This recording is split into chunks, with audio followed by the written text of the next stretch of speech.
7 o'clock. I'm going to call the meeting to order. Before we get started, I just want to remind everybody to please silence your cell phones. And our meeting is being videotaped, so anything that you say at the podium will become part of our meeting. Ken, roll call. Yes, Blackburn. Present. Deroni. Here. Hageman. Here. Howard. Here. McAlexander. Here. Shigian. Here. Miller. Here. Everyone's here. Thank you very much. Quorum is 7. Thank you. Next is the approval of the agenda. Is there a motion? Also move. Second. Any discussion? All in favor? Aye. Any opposed? Motion passes. Next is the approval of the village council meeting minutes. First, we will do the regular meeting from March 24th, 2025. Is there a motion? I make a motion to approve the meeting minutes from the March council meeting. I'll second. Any discussion?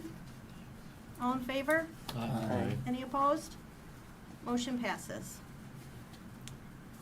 Next is the special meeting held April 1st, 2025. Is there a motion? So move. Second. Any discussion? All in favor? Aye. Any opposed? Motion passes. Next is the president's message. I have two things. The first thing I'd like to do is introduce our new attorneys. We have Michael Gibbons and Mary Kucharik from Beyer Howlett, and we have two partners here, so it's a lucky night, but they're only charging us for one, so thank you for that. I'll let you guess which one. That's usually the one with the less senior rating. Right. If you want to take a minute to say anything, introduce yourself.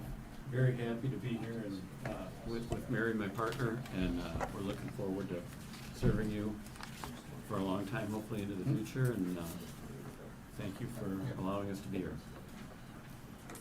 Thank you. Would you like to say anything? I second. Yes. That's your microphone. We're all in favor. Pull it over. Also part of the president's message this month, I would like to recognize the Oakland Community Health Network asks us every year to recognize May as the Mental Health Awareness Month. And so every year we do proclaim that. We have that proclamation outlined in our packet.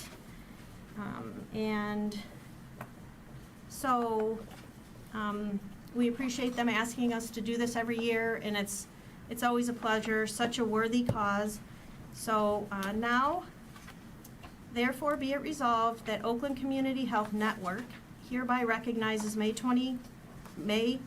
of 2025 as Mental Health Awareness Month.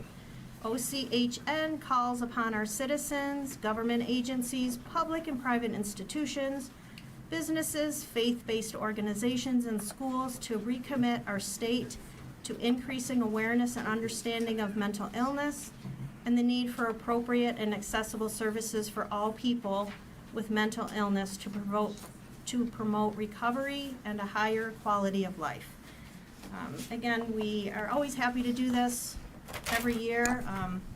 If anybody knows anybody that needs help, resources can be found.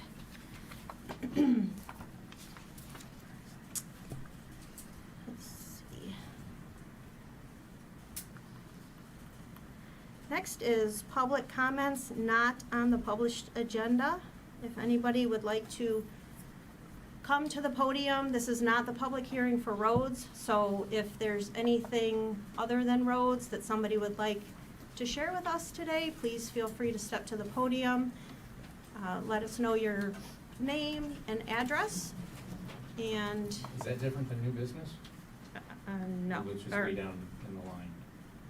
do you have something that has to do with new business, or? I think this is a good thing for you. This is public comment, so Public comment. if you have something to say, we'd Right. love to hear it right now. Sure. Yeah. Everybody's fresh. Carl Crimmins, 23211 Old Orchard Trail. I actually own a condo as well and a lot on Shagwood. This is my second meeting in 2 months, and the last one cost me $12,500, so I figure I'd come today and say hello. Maybe throw some comments into the wind here. Lisa and I talked about some of this briefly, and we agreed that people don't like spending money, but they like nice things. And I think our neighborhood kind of personifies that. I've lived here for over 30 years, and I gotta be honest, it was better back then than now. I'll describe my concerns in a second, but for now, let's just call it the neighborhood drift, meaning I think we're drifting further and further away from kind of where we started. My topic is enforcement, and whether or not we're going to enforce anything at all, ever. This started 25 years ago. There was some big things in front of the council. What would happen, and thank you to the new attorneys for coming, what would happen if someone did something they shouldn't have, we would tell them not to, and the other person would attorney up at high fees, and we couldn't afford it, or could we fight it? So that people were always allowed to just kind of end up doing whatever they wanted to do whenever they wanted to do it, and that's something that I think needs to be addressed. So my main concern is a lot of things, but this is just a perspective, all of which happens within like 500 yards of my house, or houses on a daily basis. You've heard about the trees over and over and over again, but I guarantee you there's hundreds and hundreds and hundreds and hundreds less trees in the last 50, 100, 10, 2 in 1 year. Chainsaws are going all the time. I don't know if this committee hears about it. There used to be things like tree surveys before you built, and build envelopes, and how many trees you could take down per year, and as far as I can tell, either no one's asking or no one's enforcing. No better illustrated than the house at the end now of my street, Old Orchard, which takes that hard left where the new house was built. It's an acre plus, I think. That was a heavily wooded, dark, beautiful area. And if you walk by it or drive by it today, I will tell you that from the street you will see 2 trees left. 2. Did anyone know about that? Did a builder ever come before you? Were there tree surveys? I remember sitting in here and see the house design in the basement. Those are the things that kind of drive me crazy, and I think it will continue as long as we don't stop people ahead of the bulldozers, because once they do knock them down, they can't say they put them back up again.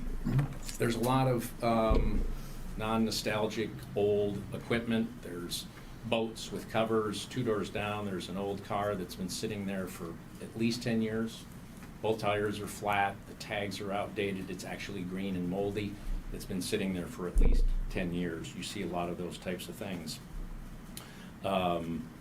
If you go around Timber Trail, there's one house on Timber Trail. If you drive by it, you'll notice that there's an inordinately large amount of fencing.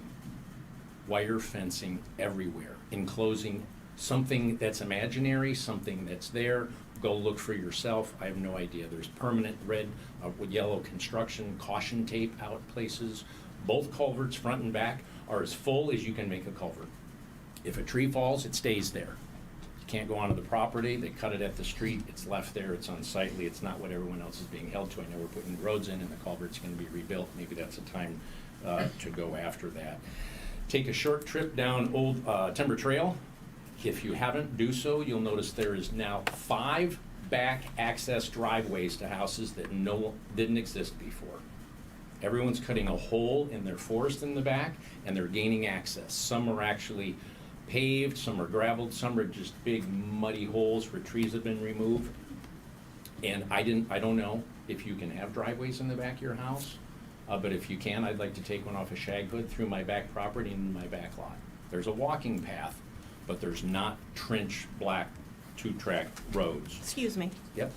I'm not sure if I said it originally. It's a 3-minute time limit. Oh, I'm sorry, I thought it was 5. So we're at 3:40. I'm going to give you to finish up. I'll just, the house that we've talked about before with Ken and Evgeny at Timber Trail and Bingham Road, 13 pallets of construction material. It's been there for 3 years. It's sitting there. I don't think it ever intends on leaving. We have 6 new statues. We have piles of dirt, Deb arborvitaes. It's crazy. There's no pool fence. To my knowledge, Ken, maybe there's a motorized one now. They've been asked to put a pool fence in, and a case in point, I don't want to put in a pool fence. You can't make me. You have no power. And Rick would like to take his fence down, I would like my The fence gentleman down. yield this time. Thank Who's you. gonna take all the fences? Enough of, I'm next door to Carl at 23315 Old Orchard Trail, Rick Smith. We walk together, so I'm much aware of what Carl's talking about. It's just, I've lived here for almost 50 years. It still is the place that everyone wants to live. I mean, but 30 years ago, when people would come to your house, they would say, it's like, we're up north. This is amazing. Where is this? And they didn't discover us until Telegraph was doing the construction and everybody started coming down Bingham Road. They discovered, because we weren't in GPS. And thanks to the police, they slowed that down, and it made it not fun to cut through. We fought the Etkin thing, you know, at 14, COVID helped, so, you know, but I welcome the new lawyers. We need new energy here. It's not the council's fault. It's the fact that people have just seen what other people do, and their attitude when they see white rocks instead of a lawn, it just becomes like, I don't know, it goes right into the road, which is gonna be interesting how, if Timber Trail is fixed, what's gonna happen to all those rocks. Just drive around the community and you'll see things are not what they should be to the standard that we all were excited to be part of when we lived here. And I thank the council for this, and let's just, as the weather gets nicer, let's look around and see what collectively bothers us. Thank you. Thank you.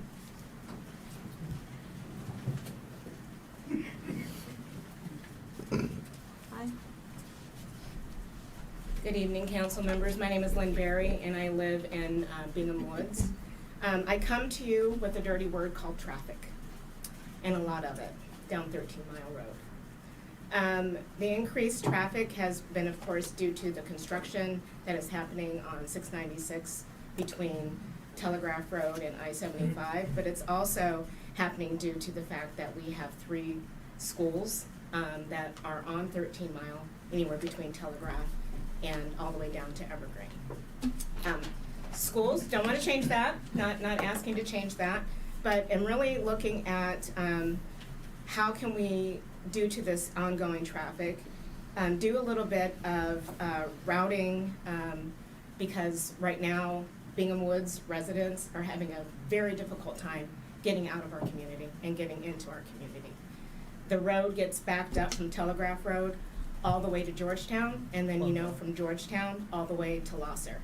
There are 4 traffic lights that are along this route, and each one of them, of course, is going to stop and pause that traffic. I spoke to Ken briefly about a week ago. I understand that this is Oakland County as far as the roads, but right now it is becoming a headache for a lot of us that are trying to either go east or west. What I would ask is if the council can contact Oakland County and inquire as to whether or not they can help improve that traffic flow. Can they explore the timing of these lights between Telegraph and Losser? Is there a way or an opportunity for us to add a left turn arrow for those that are turning into Georgetown so that we don't tie up the traffic even further going left? Or is there a way for us to add a traffic signal over by the elementary school, because we know that parents are trying to pick up their children and they want to turn left there, although I don't believe they're supposed to, but they do want to turn left there to get into the school. All of this continues to back us up during this very, very heavy period. And when I say heavy period, I mean any time between 3:30 and 6 p.m. That's when the heaviest flow of traffic is happening, all the way from actually Franklin Road to Losser. And due to the fact that those lights are very short and tempers are very short, it is getting to be more and more of an issue there. Bingham Woods has signage that says do not block the intersection, and yet it is blocked every single day. So my question there as well is whether or not we can get better enforcement of these blocking of intersections, not just Bingham Woods' intersection. There's other intersections, I'm sure, within the community that are also getting blocked and folks can't get in and out of their own streets. So I understand that the 696 construction project is gonna go on for another 2 years. We are only in the first 2 months of this construction project, and our patience is now an ongoing project. And I thank you for your attention. Thank you. Is there any other public comment?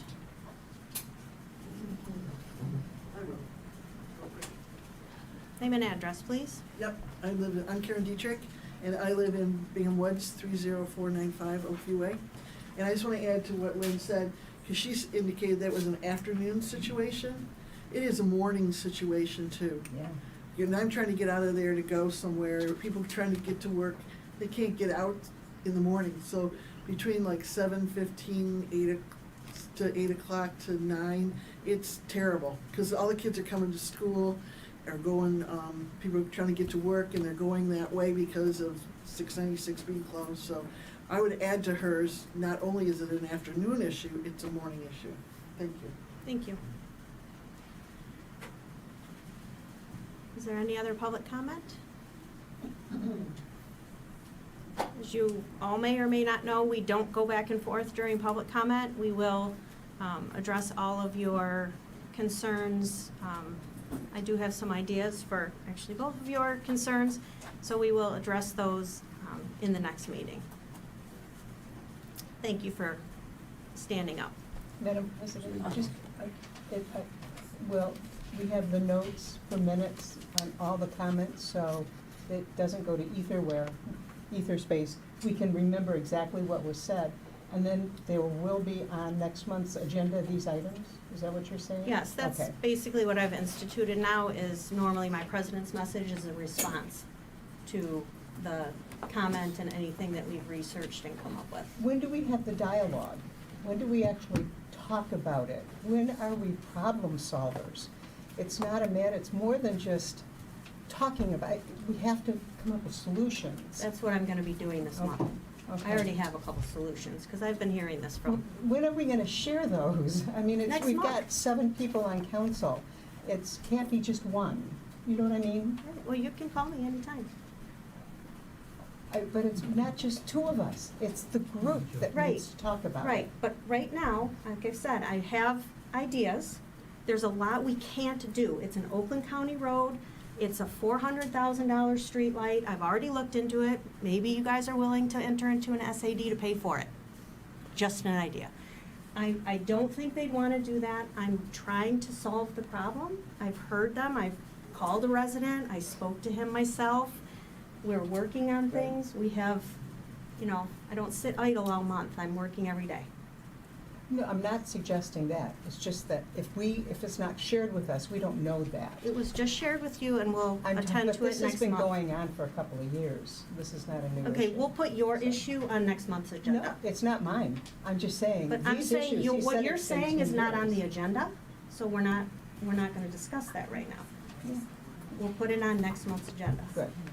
Thank you. Is there any other public comment? Seeing none, we're gonna move to discussion topics and start with the Police Department Monthly Report, which kicks off with the 2024 Annual Report. Chief Lawson is here to present that to us. So I guess I'd like to start by welcoming Michael and Mary. I've worked with both of them in the past. Fantastic picks by all of you, so welcome. Look forward to working with you. Thanks. Are there any questions on the monthly report?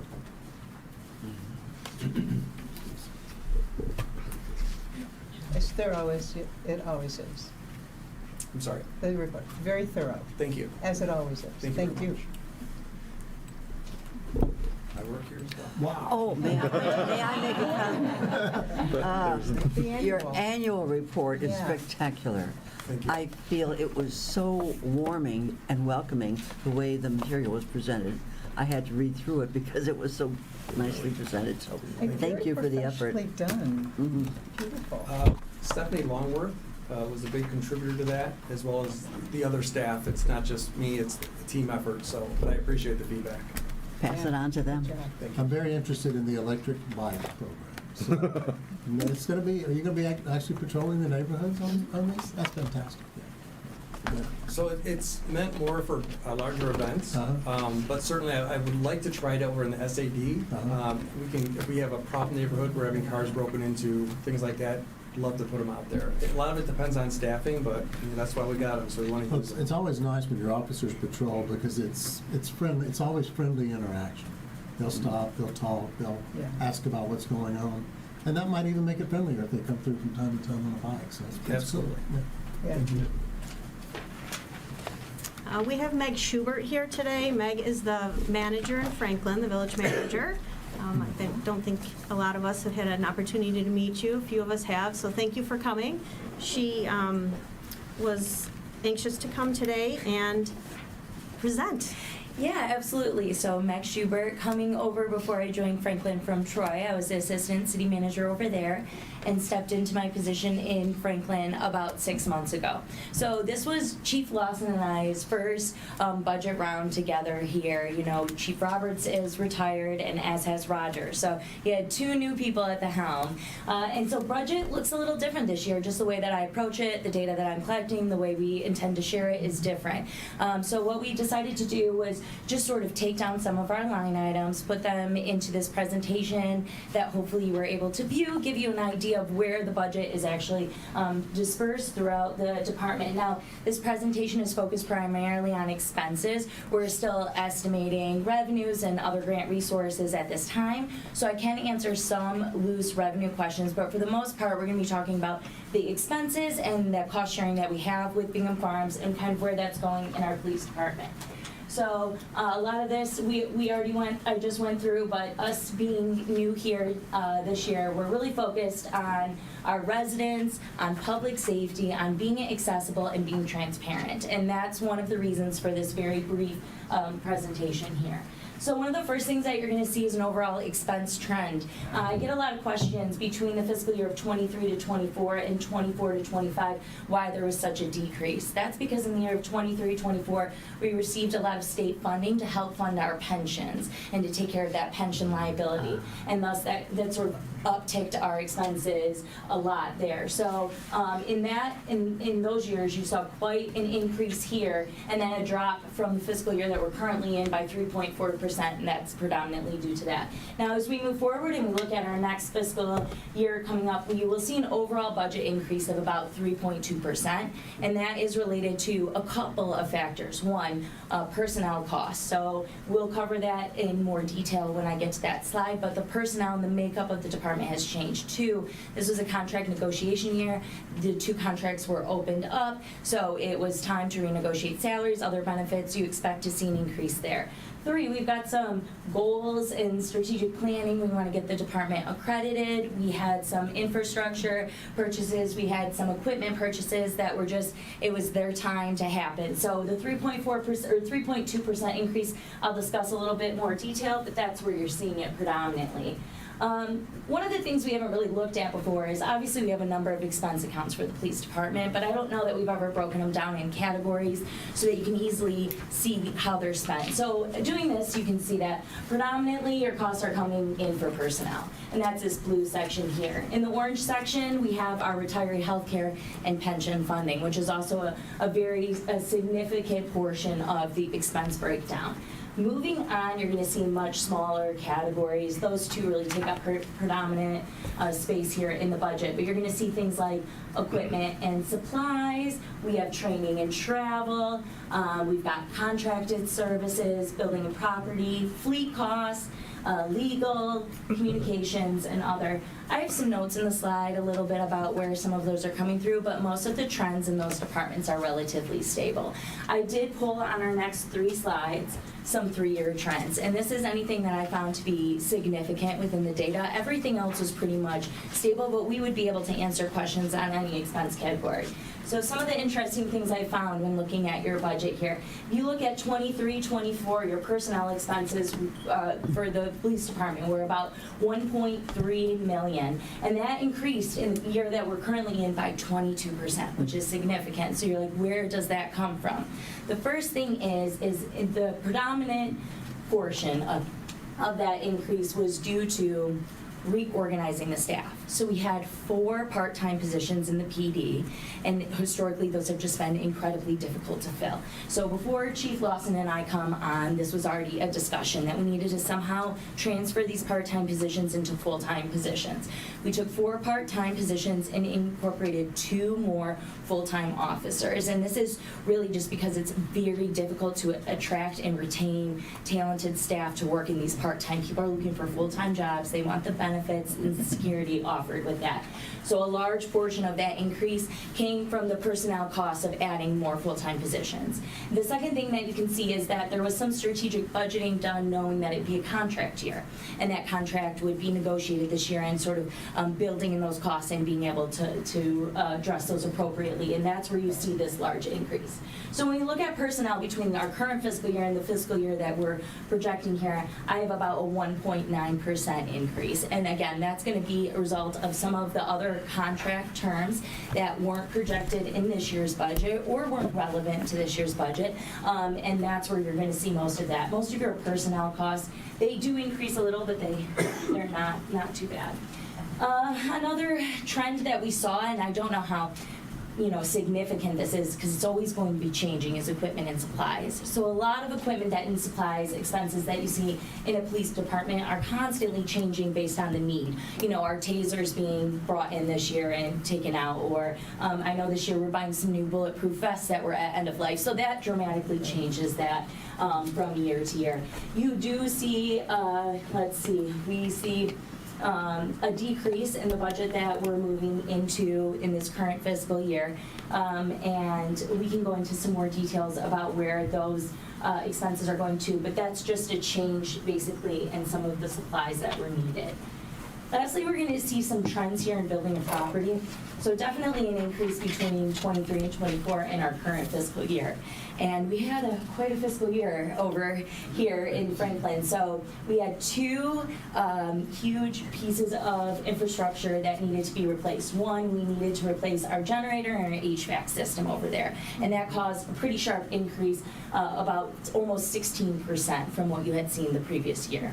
So that causes this increase. Now, both of these were at end of life. We were actually at a point where we weren't going to have power over in an emergency at the police department, and we needed to even open the doors. So those were purchases that we really had to make at the time that we did. When we're moving into our next year, we aren't anticipating any kind of capital purchases like that for this year. So you're going to see an actual decrease in the building and property expenses.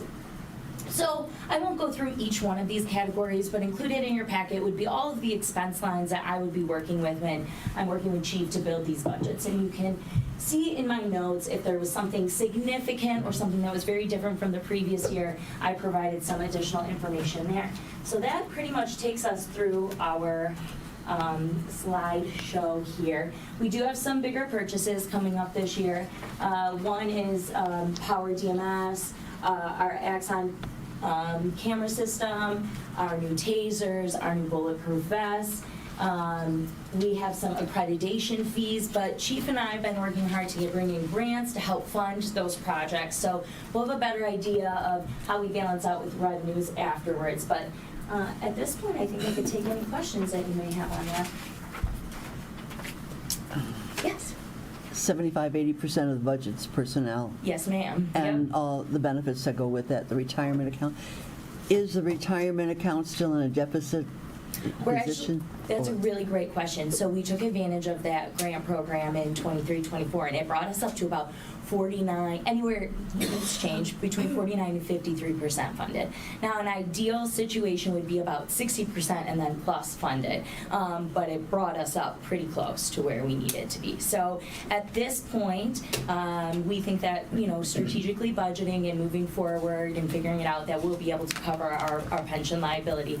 We're definitely in a lot better spot than we were, say, 2 years ago with that. So the liability will not increase under this year's budget? Correct. Okay. But definitely did under last year's budget when we added 2 more full-time positions, Yeah. because that would have naturally increased the liability there by adding those. Mhm. All right, Any other Good. questions? Good deal. Well, if anyone ever has any questions, you'd like to swing by, talk to us over in Franklin, Chief and I are always over there chatting, trying to make things work. So if you need us, please let you know. Our door's open. We're happy to talk to you about it. Thank you for having me. Thank you. Thank you. I don't have a presentation on the SAD. Okay. So Chief said next on your agenda here is the SAD calculations. Yes. Do we have any questions on those? It's your SAD overall calculations actually went down by 1% from where they were last year, and this was based on an accounting, just an accounting difference between your previous chief and Chief Lawson and I moving through the budget and how those were anticipated. Previously, costs were tied to 2 specific officers that would have been assigned directly to the SAD. The issue with that is sometimes those officers change. It's not always the same 2 people. And historically speaking, that amount, sometimes those were really high-paid officers versus a different level of pay for an officer. So doing the calculations on more of an average base actually brought down the ask by 1% this year, even though our overall expenses are increasing. And I can answer any questions on SAD calculations. Are there any questions on that calculation? That's for the commercial district. Right. Yes. Yeah, Meg, that covers 2 officers, right? Correct. For all of their costs, their salary, and the gear that they wear, and the car that they drive, and everything else. Is that correct? That is correct. All right. All right. Thank you. Well, thank you.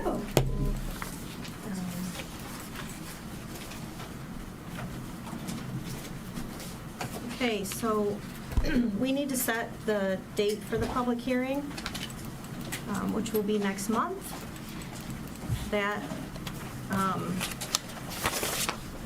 resolution to establish the public hearing is in our packet.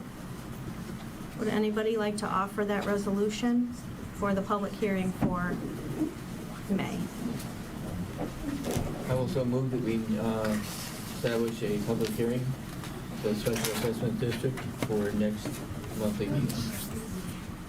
Say the police The commercial district. Police commercial Special. district, yeah. But, Yeah, let's be more specific. Okay, police SAD. Okay. I second. Second? Any discussion? All in favor? Aye. Oh, I'm sorry, it's a roll call. Blackburn. Aye. Deroni. Aye. Hageman. Aye. Howard. Aye. McAlexander. Aye. Mashigian. Aye. Miller. Aye. All right, that passes unanimously. Thank you, everybody. Thank you. We will see that on the agenda next month. Just for everyone's, notices go out to all of the property owners in the Special Assessment District, commercial property owners in the Special Assessment District. They have the right to come in to the meeting and discuss or inquire about whatever aspect of cost that will go into that. And historically, we haven't had a whole lot of turnout for that, but you never know. Okay, thank you. Next, under discussion topics, is the Fire Department monthly report and the proposed budget update, and Chief Tony is here. Good evening, I brought my entourage with me. Yes. Side gig? I'm very nervous when I come. So, good evening. Sometimes I get in a lot of trouble, sometimes people laugh, so. You've received our written report, so I'll answer any questions with that. But more importantly, I wanted to discuss some budget changes. So we've had an opportunity over the last 4 weeks to have a first of hopefully many sit-downs to discuss fire protection within both villages, Franklin and Bingham Farms, and looking at this in order to move forward. So that way we can provide the services that are requested by the villages, and we can try and do so in a efficient and a monetarily competitive environment. So I'm very aware of the cost of things, because not only do I work in the fire department, I'm also a resident, not of Bingham Farms, but I pay my taxes like everyone else here. And I know the price of things are going up. So the decision to put the ask in for what we did is not a quick time frame. This happened over the course of several years, but it was absolutely necessary. We had found that since COVID began, and even before COVID, people were using the 911 system for medical evaluation a whole lot more than historically had been done. During COVID, the run volume increased exponentially, and it still is. Let's see, today alone, when I started 20 years ago, we had 300 runs a year, 26 years ago. Today we've had 3 so far. Yesterday we had 4. The day before that we had 4 more. So our run volume is increasing.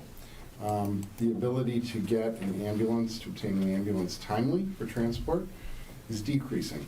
And as such, we have recently upgraded our capability to transport. So we have a new rescue that is capable of transporting a patient to the hospital. We just had our state license issued, I think it was last Friday. That's great. And we are working internally with our personnel to be able to provide transport. Now, this is not going to be like a private ambulance where if you want to go up to, McLaren Hospital, Traverse City, no, that won't happen. If you want to do that, that's totally up to you. We'll call someone else to do that. But the idea, though, is we have to balance the personnel levels that we have at the station with reference to the cost, and I'm not talking about money, but rather time, of transporting someone to a hospital. So we will not, in every case, be driving people to the hospital. That won't happen. Our goal right now is to have 2 people on duty.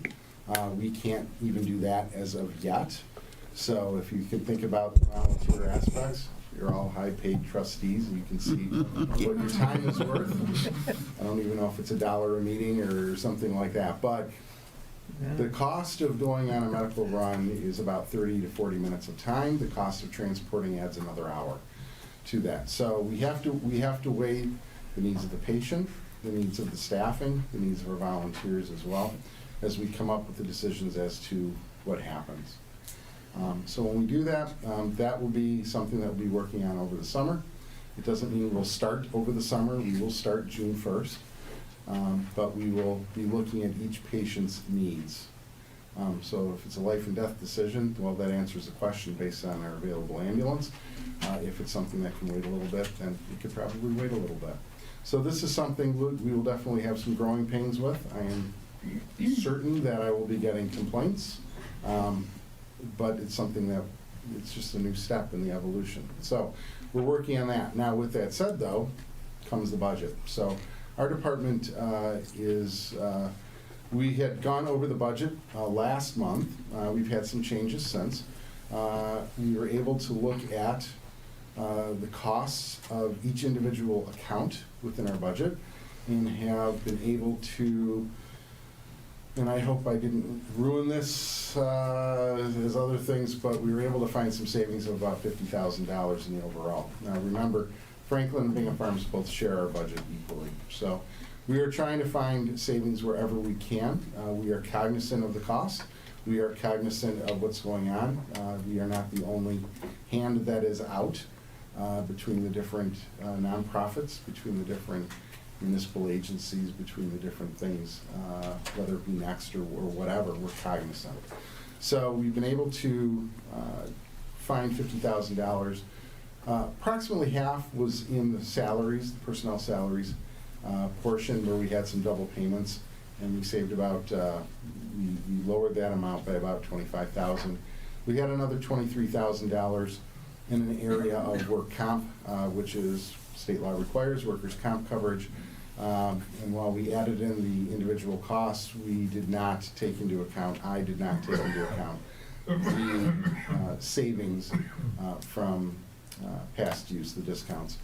And then I recalculated the payroll taxes, and that, well, even adding in the unemployment cost at 1.2%, we still were able to lower that amount by about $1,200. So we are doing everything we can to stay within something that is at least presentable.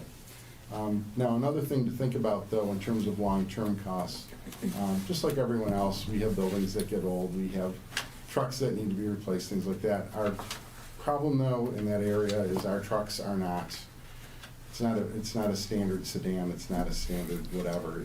It's a $2 million fire truck, it's a $1 million tanker, it's a $1 million engine. Our rescue, which was, we got a deal, if you want to think about it that way, for $160,000 when a comparably equipped model that we would have built would have been $300,000. So we've been trying to find savings where we can and take advantage of those. So while the budget increase request is significant, I am saying that it's not without thought, that it's presented, and it's with all respect to those people who are going to fund this, which are the residents of both villages. If you have any questions specific to the budget, I'd be more than happy to answer those too. And I do have one other thing to say, but I'm going to save it for the end. So are there any questions that I can? Where are we at right now with the total percent increase? 36%,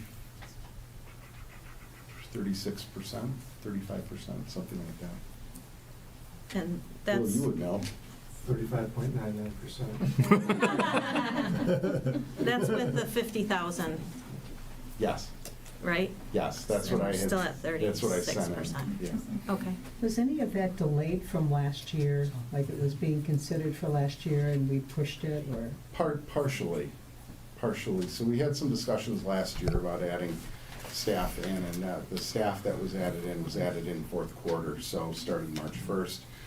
But, and we've added additional staff since. The issue, though, is, and I say partial because while it was added in fourth quarter, this is now the entire year, so there's going to be a plus up for that as well. We've had some issues related to other things where just the cost of doing business, the cost to us is increased as well. So, yes. Over the last 5 years, has the trend been to have any overage or reduction in the actual versus the budgeted amounts? Over the last 5 years, specifically because of COVID, we have seen the budget, the expenses not meet budget line item.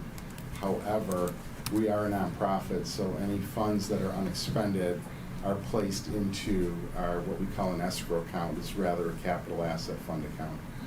So that way it can be used for things that come up.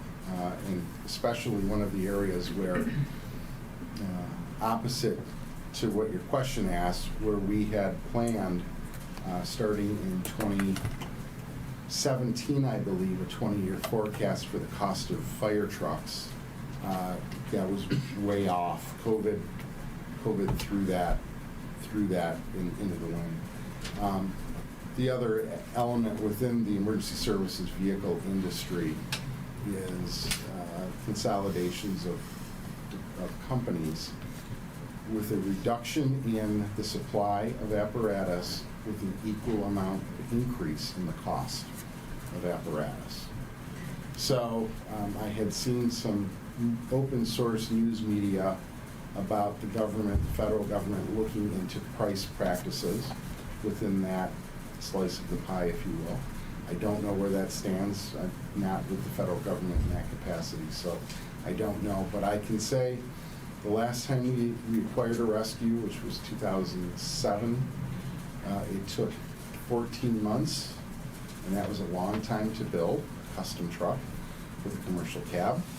When we were looking at replacing our rescue this time, the price doubled, and the amount of time to build was approaching between 2.5 and 3 years. And a rescue is nothing fancy. This is a box in the back of a van or a pickup truck chassis.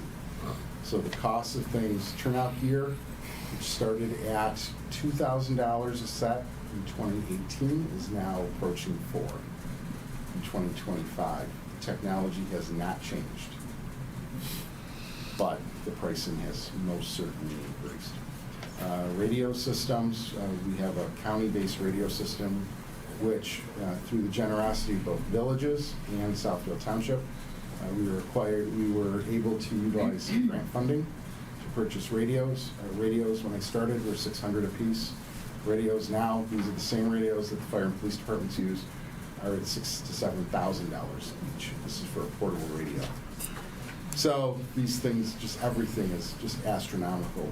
The technology in radios obviously has increased over time. The prices have certainly increased with that technology. So we are doing what we can with what we have. Yes. Do you have any idea when the budget will be done? Your budget? I mean, are we? It was, yeah, that was it. We presented it to the Okay. Fire Commission last week. I wasn't there. So it was last week, it was approved, and it was sent out to Ken and Evgeny, and go ahead, I see you have a copy of it. Yeah, Chief, So- go ahead, I'm sorry, I didn't mean No, to step on please. you. Yeah. My one question was, I know that I've been in contact, obviously, we've been meeting together along with Franklin, Mhm. spoken to your treasurer. The last update that I had, there was, since the budget is shared 50-50 between Franklin and Yes. Bingham, there was an issue with Franklin's ability in funds in order to meet the current budget. Do we know whether that's been resolved, or do we know if that one section that Meg said she can increase, because she has 2 fire millages, Right. if that's the settled budget, or if it is the draft that we had? I wasn't at, obviously, the board commission meeting, so I don't know if it's the 1.528 million, or if it is what I proposed in my email that I sent out back on the 21st. Well, I wasn't at the Fire Commission meeting. My belief is that the budget as presented was the final approved budget. Okay. What we're going to do next would probably entail another meeting once our treasurer returns, and a path forward between both villages such that there can be council approvals at both ends, so we can proceed.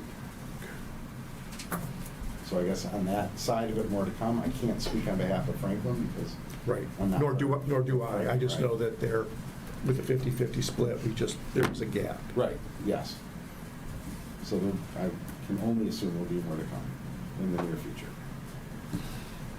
Yeah, so I guess we need that number. I mean, we can go ahead and budget, but we need to resolve the situation that's over there before I would feel comfortable to Bringing it to council. bring our budget to council, Okay. and we're like really getting pushed back far. Understood. So, we're getting into a situation Yeah. with our own budget. and Understood. so Why we don't I need do to this, fix because that. I am just the person who puts the numbers down, I'm not the decision maker, but why don't our treasurer is out of the country until, I believe, the 12th. So Oh. when he returns or before then, why don't I propose a couple of dates, we can have a meeting between the villages, so we can determine a path forward. Yep, I think that was the last I heard of what we were trying to do to Right. mesh. Right, but actually come to decision, Yep. presentation Yep. to both councils. Yeah, because as Lisa said, our budget, we have to have it approved by the end of our fiscal year, or before, really. Right. The end of our fiscal year, so Yeah. we have June, and we have to get public notice the Understood. year prior, so it's just I get it. really tight. I mean, you understand. I got it. Yep. Understood. You know how it is, because you deal with pressure all day long. No, it's, 7x24. there's a hot tub over there. No big deal. Do you have anything to add? No, but Bill and I had talked about, because I won't be able to be at the commission meeting next week, so our next month, I'll be out of town. So we had talked about possibly Bill showing up for the commission meeting, Absolutely. and because they were asking questions I didn't have answers to. Okay. Yeah. Yeah. The only issue with that is I believe your commission meeting's the same date as our You Oh. push it council out. meeting, which is the 19th. Uh-huh. Uh-oh. So, yeah. Okay, wonderful. So. are Well, we if Rick's just- back on the 12th, we just have to, We have to push. yes. Okay. Could we have the commission meeting a week earlier? Well, that puts us into Franklin. Oh. You know, I don't know. Could you So have it earlier in the day? I don't know. You could have it at Disney World. I like that, but I'm not paying for that travel. no. I have Yeah. green stamps. I could use those. SNH base. Let's try to figure that out. Let me, because this is a unique circumstance, Yeah. let me talk to some of the other commissioners, the leadership of the commission. Okay. See if we can't push it back a week, Right. or push it forward a week, bring it forward a week. Yeah. Right. Appreciate that. Yeah, of course. So there's an issue in Franklin with their millages and covering this type of increase. And, you know, we're gonna be in the same situation pretty quick here. So, we'll be looking into, having to do a special millage as well. There's just no way that we can run the village with 70 to 75% of our budget going to emergency services, which is totally understandable. I'm not questioning anything that you guys are spending money on at all, but I know how important it is to the community. We have to keep it going, and so, you know, what Meg and I have talked about, moving forward with a special millage, which ties me back to some comments from some residents, and I'm hoping that we can put potentially an ordinance officer in there with some extended hours, which is kind of what I'm hoping. But it's not going to be immediate, because it needs to go to a ballot, and it's going to cost money. So people will have to be willing to pay for it. But if we can tie all those things together, I think that we can move forward. So Meg and our new village manager and I and Bill will be working on something for 2026. Just for the sake of asking, would the village, Bingham Farms, be amenable to bring this meeting a week forward or at a different time on that? I don't know if a different time would work on the normal day, just because there's conflicting meetings, but if we can, Franklin's meeting is at 6 on the second Monday of the month. Depending on their schedule, they may not be available at 7:30, but if we could do this at some other point where there's just a selected number of folks, so we don't have to deal with the Open Meetings Act in terms of just having a discussion on funding purposes. Rather, it's going to come in front of the open council, Right. where everyone would have their own say. Is that? I can commit to meeting whenever is necessary. Yeah, as long as, yeah, we can't change our next meeting, our May meeting, just because we have that very tightly tied into the transition with our new manager. Absolutely. So, Well, we could do something like we did before with middle of the day and just. Yes. Right. Okay, Yep. just to have a path. Okay, yeah, no, that shouldn't be a problem. yeah, yeah, Let me just get with Rick and okay, we'll make that work. yeah. I think just So, okay, get with Bill and okay, we'll make it work. great. Anything else? No? So I wanted to end on a good note. I've always told, no matter what the bad news is, always end on something good. So this started out bad. It actually happened this morning. We had a call over at 32100 Telegraph for a fire in the building. This was a Vestovich property. And so there was a suite in the building on the first floor that has a bathroom in it. And the combination light and exhaust fan caught on fire in the bathroom. This was something that was hardwired in, and it looked like something got into it, caused it to catch on fire. That's the bad. The good is in the property at one of the tenants, there was a gentleman, prior military experience, who was working, doing his thing, and who had some emergency response knowledge, put that into effect, not today, but months before. Started working with the property owner, with Mr. Vestovich, and the office that he was working in, towards creating a fire safety plan, towards looking at knowing where fire equipment was, of setting up semi-annual, not biannual, that's every 2 years, but semi-annual evacuation drills for the tenants. And this morning when the alarm went off, I was surprised to see the building was actually empty. And the gentleman who did this grabbed an extinguisher and he put the fire out. So he's putting me out of a job, so maybe the loss of the fire chief, you can lower the budget a little bit. But he did an absolutely wonderful job. He made sure that people were in their designated spaces. Everyone stayed safe. And it was an absolute pleasure to make his acquaintance. I hadn't met him before, but it was so nice because although, the bad side of this is, yes, there was a fire, yes, there was a fire extinguisher that was discharged, yes, there was smoke and other things and it impacted the businesses there, it could have been so much worse, and which is nice. And right adjacent, I think within 2 feet of this exhaust thing was a fire sprinkler. Fire sprinklers are normally designed to actuate at 150 degrees. And by the time he was done, this sprinkler never went off because fire extinguisher dust is one thing to clean up. Thousands of gallons of water is completely a second. So I was very, very, very proud to see the input and the actions from not only, not a resident of the village, but actually an employee of not even the suite that was impacted, but someone else who stepped forward, who took action, and based on the experience, did an amazing thing, which was keep something small, small. And so I was very, very happy. And I kind of wanted to mention that because this is one of those things you don't see all that often, and I think it should be recognized. So. Well, I think that's great, and I think it's National Hero Day, isn't it? I think I saw on your Facebook page or yesterday. Not mine. Something. Well, the police department was proud of it. So, Then it must be right. I think he would qualify, and Okay. It's nice to know there's still good Yeah. people in the world that Yeah, are willing to step up and take a risk. Absolutely.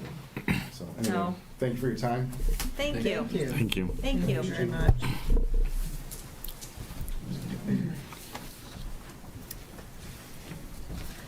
Okay.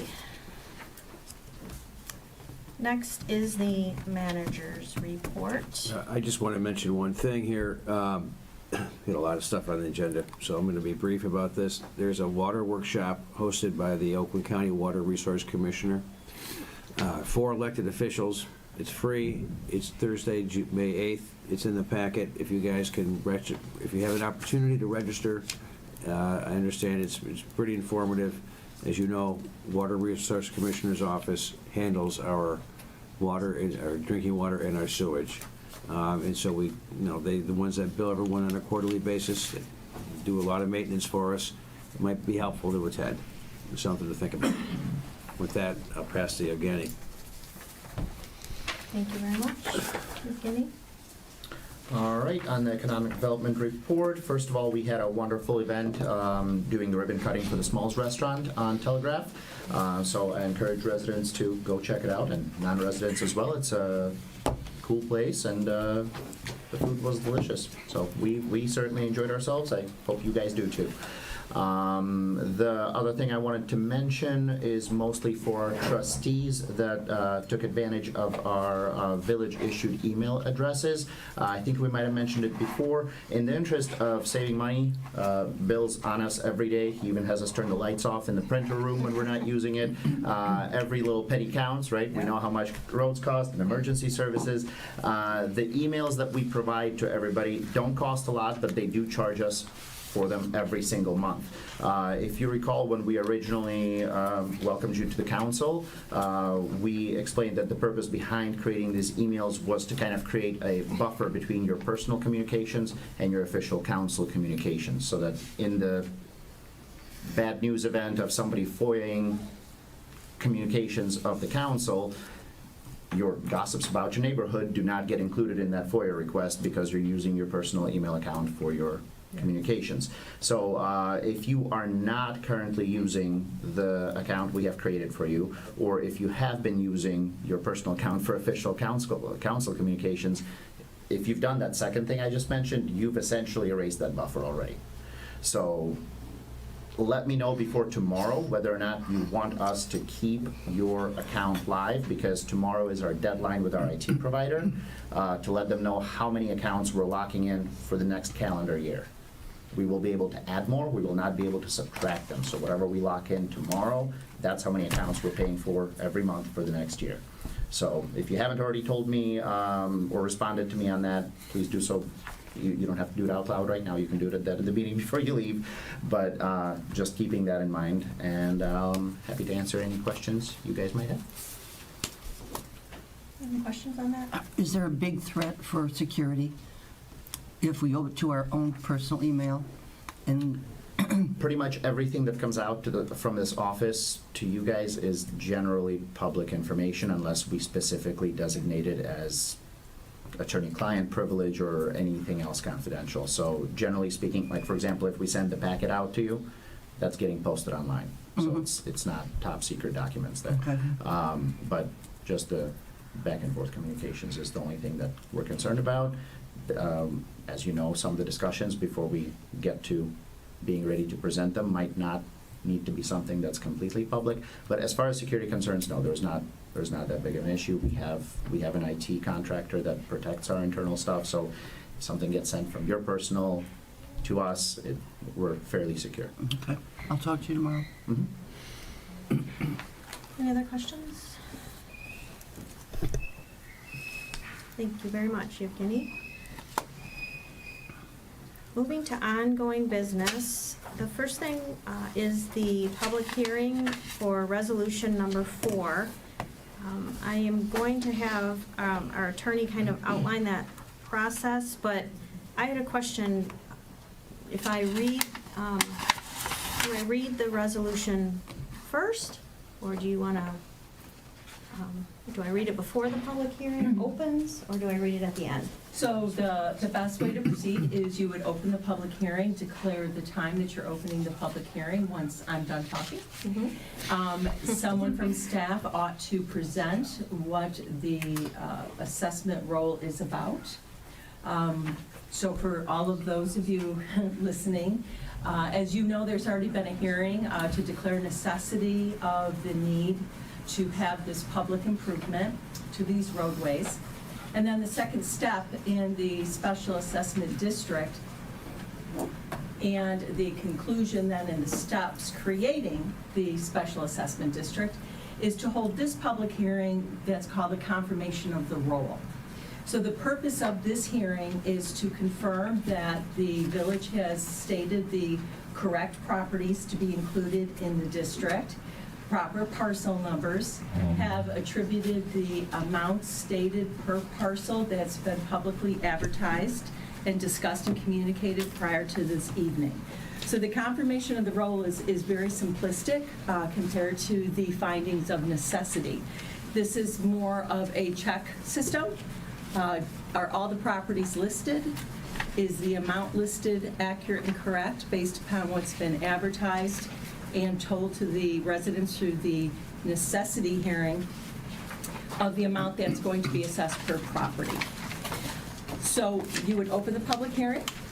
Staff should give a brief presentation of what the confirmation of the role looks like. That's the opportunity for the public to speak. You may ask questions. There's not a dialogue back and forth, but once the public hearing is closed, the staff may answer any questions that's appropriate or to make sure everyone has the information they need this evening. Once the public has had its opportunity to make comments and or ask questions, the public hearing is closed. It comes back to the village council here for any further questions or comments. And then at that point, the resolution is made into a motion. And someone would say, I move that we resolve the following resolution. We had conversation as to whether or not it's appropriate to read in the whole resolution. Some communities do, some communities do not. I recommend it because I think it's important for the public to understand what is being resolved, what the findings are, and what it is you're moving this evening. And I think it's worthwhile to hear. It's lengthy, it's long, it's laborious, I know. I'm sorry for that. I do think it's best practice, but I'm going to leave that to your decision. It's not wrong or right to do it either way. It's a matter of practice and style. Did I answer all the questions you did? I think so. Okay. I did practice reading it because I knew I was going to do that. All right. So I would just move to resolve at the end Yes. and then read it. Okay. Yes. Okay. Okay, so then I will open the public hearing at 8:04 PM.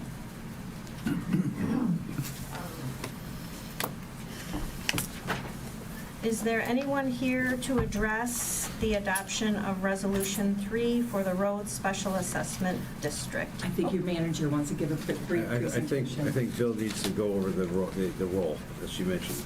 Oh, first? Yeah, Oh, sorry. that's okay. Just a brief presentation that we are here to assure that the role is presented is accurate and true, and you can simply rely upon the packet for the agenda packet prepared this evening that's been attached as special assessment role for Road Assessment District Number 1 as attached to the resolution number 4 and 7A of the agenda packet.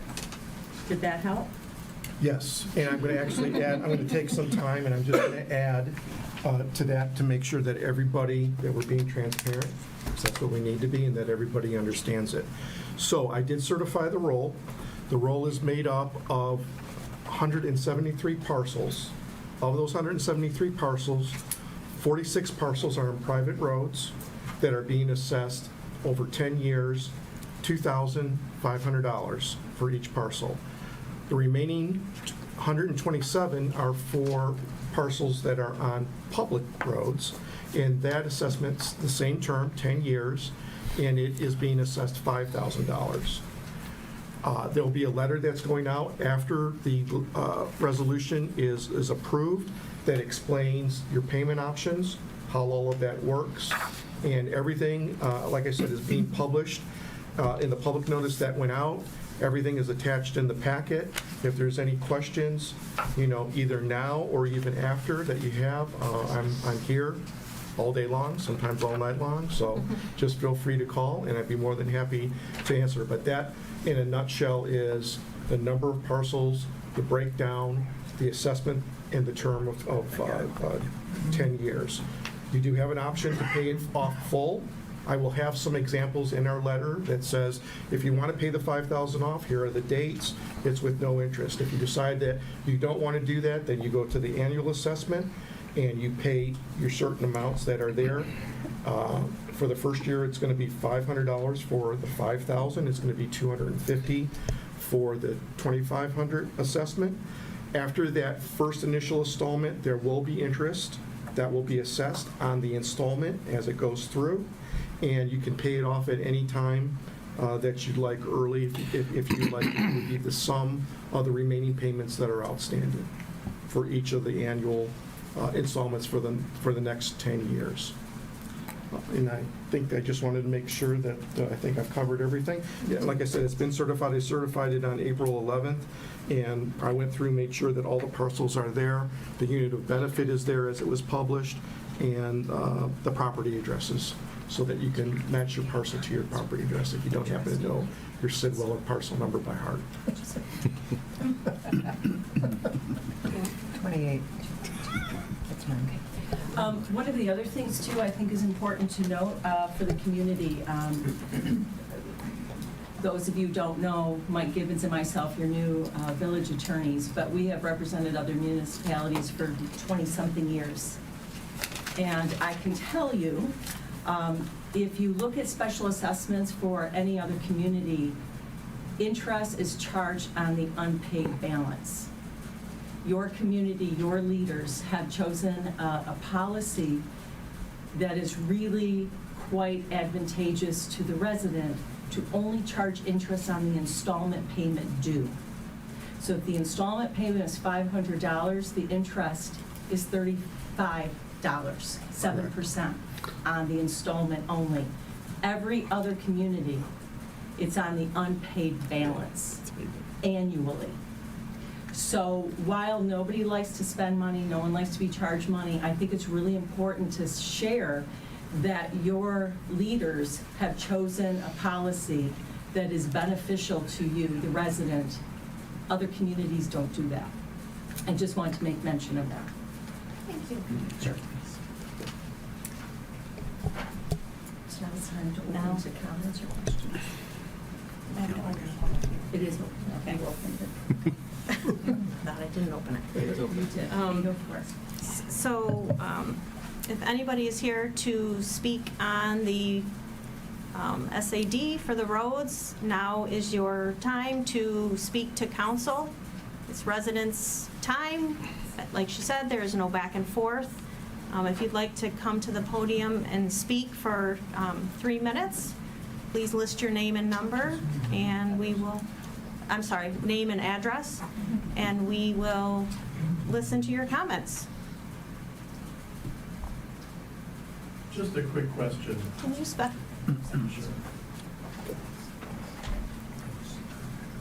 Just a quick question. How is the billing done for the yearly assessment? A separate bill, or is it added to the tax?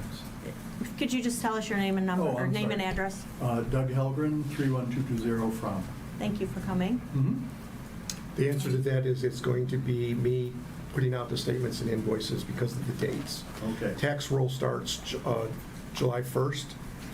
This one is going to be, the first payment will be due the day after Memorial Day, which is May 27th, if you're going to pay it off in full.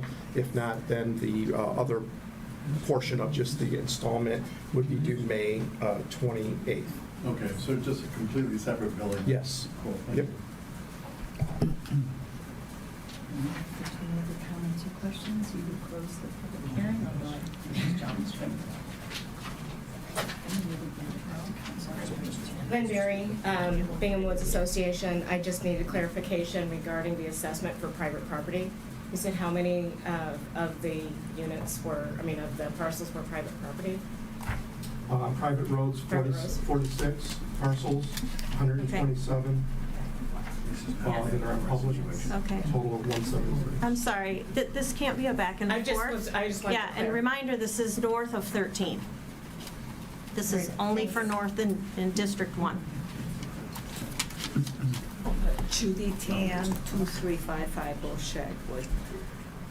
Need to know if the culverts are gonna be fixed before the roads go in, because we have a serious problem. Sorry, we can't hear. She's wondering if the culverts are going to be fixed before the roads. Because the whole street, Shagwood, is really in bad shape, especially our property. So thank you. We're not to go back and forth, but we will ask our engineers who are here to address your question when their time comes to speak. Thank you.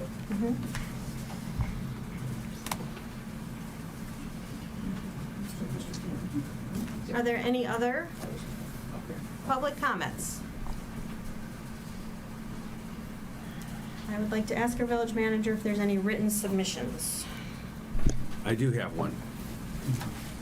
Let me get it out here.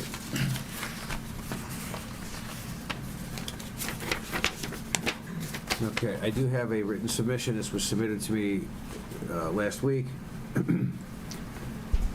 This is from Larry Friedman, who is at 32535 Bingham Road.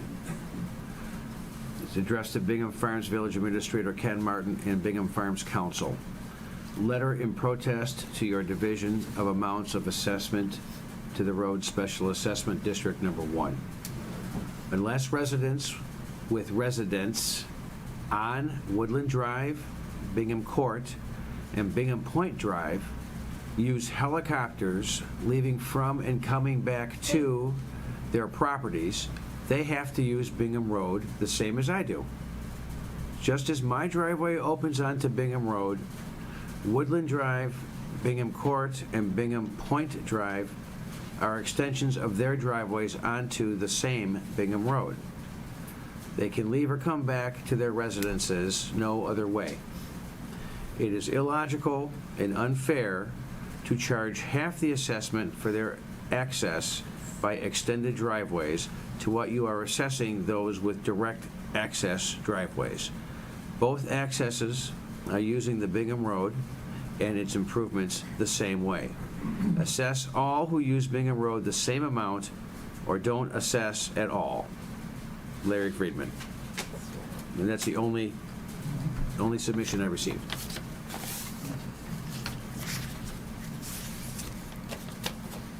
Seeing no other public comment, I'm going to close the public comment at 8:14 PM.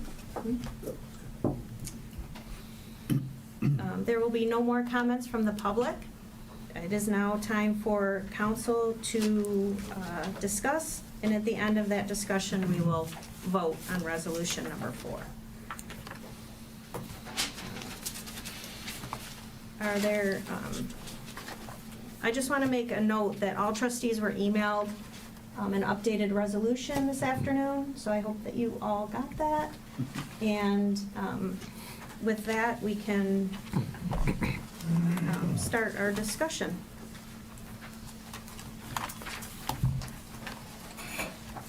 And then I read the resolution. Right, or should I read it first? Did you want your engineer to answer that question about the culverts? Sure, sure. Will our engineer approach the podium at this point to answer your question? Good Anything evening, else? Brad Shepler with Hubbell Roth and Clark. So as you know, culverts, ditches, drive approaches are all within the right-of-way, but they are technically private persons' maintenance. So we went through and we are going to clean the culverts and we are going to clean up ditches where they need to be. We did not plan on replacing any culverts. We did not find any that were in such disrepair that the drive approach couldn't be used. Now, if we're mistaken and there is one that is in such disrepair, we can go to council and make a decision whether or not it needs to be replaced, because if you got to replace a culvert, it means you got to replace a drive approach. You have a whole new drive approach. We are not doing that for every single person. That would be not very cost effective for the village to do that. So on a case-by-case basis, we can go back and talk with council or talk with the village manager on that, but as of right now, we do not plan on replacing any culverts. If it needs to be replaced, it should be a private property expense, just like the drive approach. But cleaned and cleared, yes? Cleaned and cleared. All right. Now, if we're cleaning it and it falls apart, because it is in such disrepair that it just falls and the approach falls in, then at that time, yes, we'll have to replace it. We'll have to replace the approach if they can access the property. But we did not seem to find many or any that were that bad, where they would fall apart. Can you please just quickly define culvert and ditch? Culvert's a pipe. Just to clarify. Culvert's typically a pipe that's underneath your driveway approach. So you got a road, then you have your driveway, and then connecting your road and your driveway is your approach. It's a little bit wider, kind of. And the theory behind that is you have your private property, right, and then you have a road. In order to access the public road, you need to build something to get to that road, okay? You build, and the village needs to maintain their right-of-way with the ditches. So you need to build something to get to the road, the public road. You build a drive approach. You can't block drainage, so you have to put a culvert in the ditch to build a drive approach.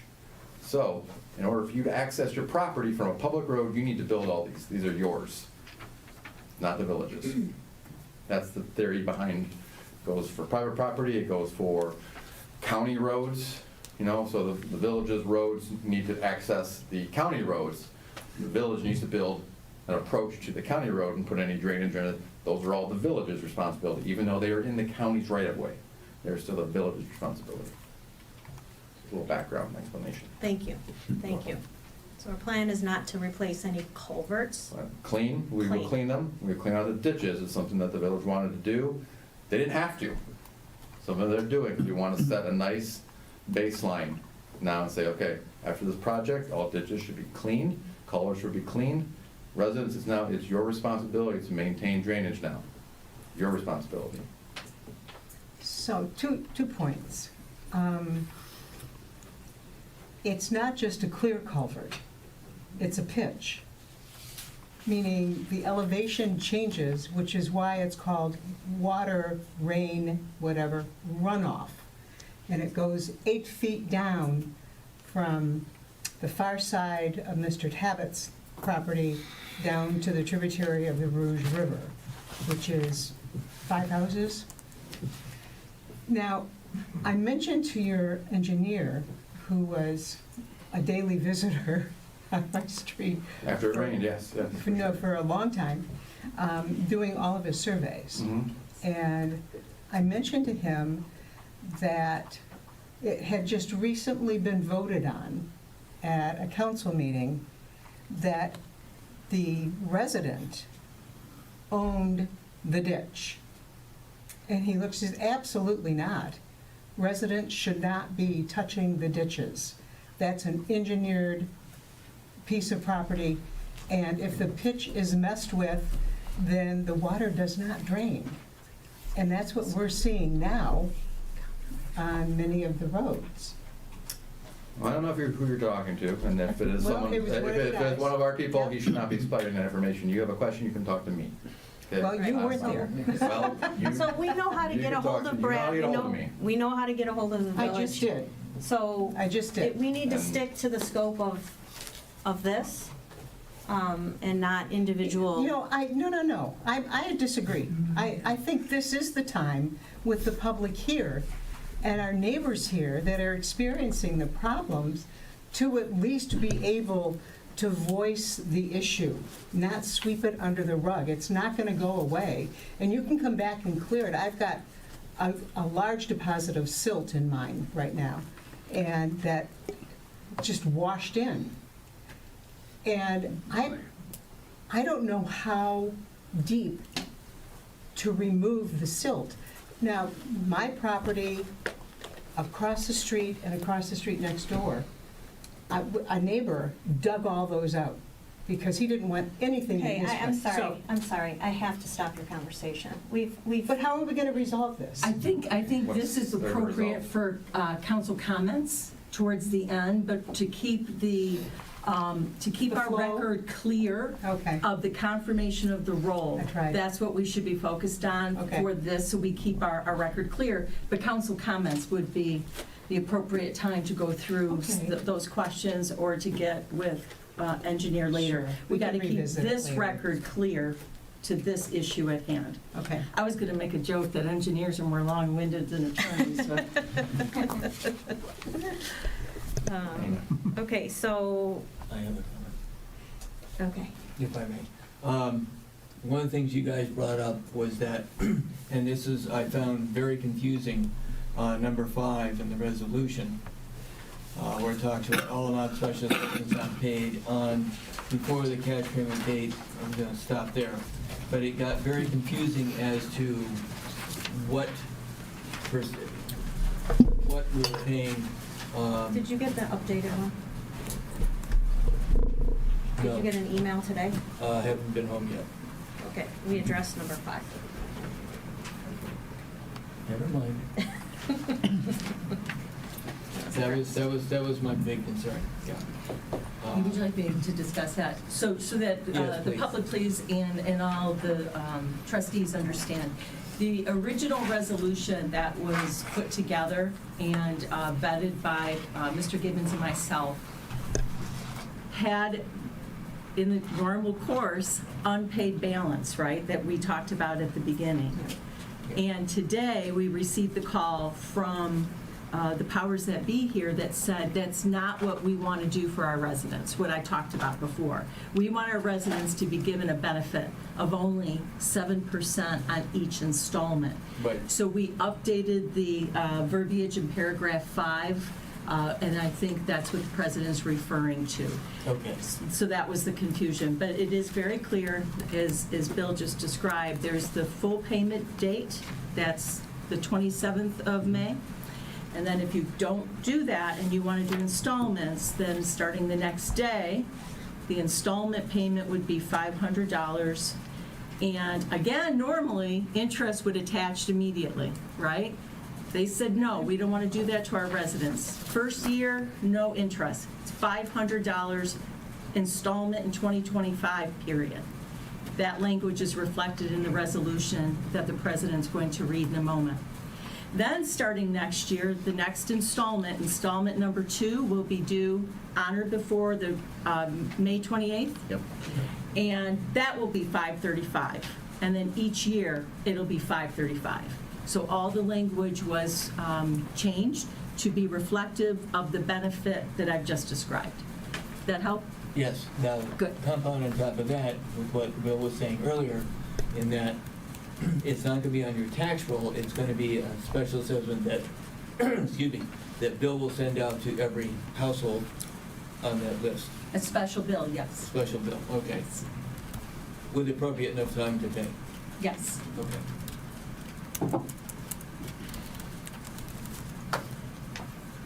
Any other questions? That was my big one. One question I, is, yeah, is, we have a situation where a neighbor is building an absolutely beautiful pool. And one day there were 20 very heavy concrete delivery trucks. And at the end of the day, when I walked out, about 30 feet of the road along the edge of his property, out about 2.5 feet, was destroyed. Just broken to pieces, and there's an elevation difference, so, you know, some kid on a bike could be horribly surprised. So, is there a weight limit, and how would we post at the street that there is a weight limit for this road? Well, first I would ask, did this builder get a bond for any destruction of public property? So that's what you could use to fix the road. Obviously, residents have the right to travel a public road. Concrete trucks run on local roads, county roads all the time. So they have weight limits themselves. So to post something smaller than that in your roads, we can look into it. I don't think it's warranted. We could look into it though. Yeah. If you wanted to post something for smaller weight limits, but I don't know how legal it is. That's something we can look at. If you may or may not have ordinances, whether you have the Uniform Traffic Code or the Motor Vehicle Code, and that's something we can look at with enforcement. And I think it goes to one of your public comments earlier about enforcement. So again, I think that's a really good question and something we should all look into. And I think the question is how to protect this new roadway. Yes. And I think that's something that we can look into further. Yeah. Yes. So the idea is we have to find out if they are carrying insurance?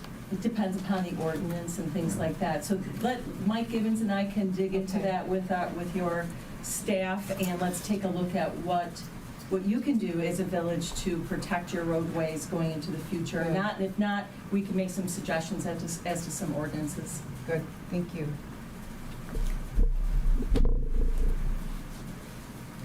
Is there any further discussion? No?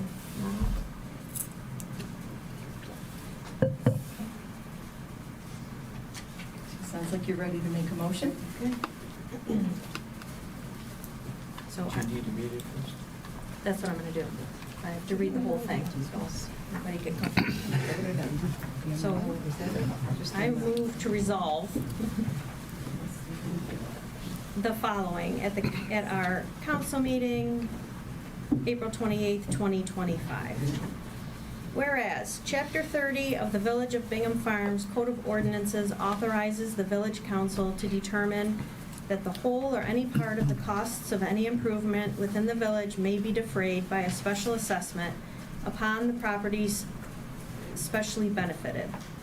Whereas, the Village of Bingham Farms is proceeding with the proposed improvement described below and has established a special assessment district to defray all or a portion of the costs of such improvement by special assessment against the benefited properties. Whereas the proposed improvement, the project, is the road reconstruction and/or improvement to the following roads: Bingham Lane, From Court, Hickory Hollow, Old Orchard Trail, Shagwood, Bingham Road, Timber Trail, which project specially benefits the properties on said roads as well as the properties on Woodland Drive, Bingham Court, and Bingham Point Drive. Whereas pursuant to section 30.16 of the Village of Bingham Farms Code of Ordinances, the Village Council may initiate and create a special assessment district and levy special assessments against benefited properties to pay for all or part of an improvement within the village. Whereas the village's consulting engineers have prepared the report required by section 30.17 of the Village of Bingham Farms Code of Ordinances to assist the village council in determining the advisability of constructing the project and paying for all or a portion of the same by creation of a special assessment district and the levying of special assessments against the benefited properties, and said report has been filed with the village clerk. Whereas the project is designed and intended to specially benefit all of the properties in the proposed special assessment district by improving the roads described above in this resolution, thereby allowing said property owners better and safer access and travel on said roads, preserving and increasing property values, and protecting said property owners and their invitees' vehicles, among other things.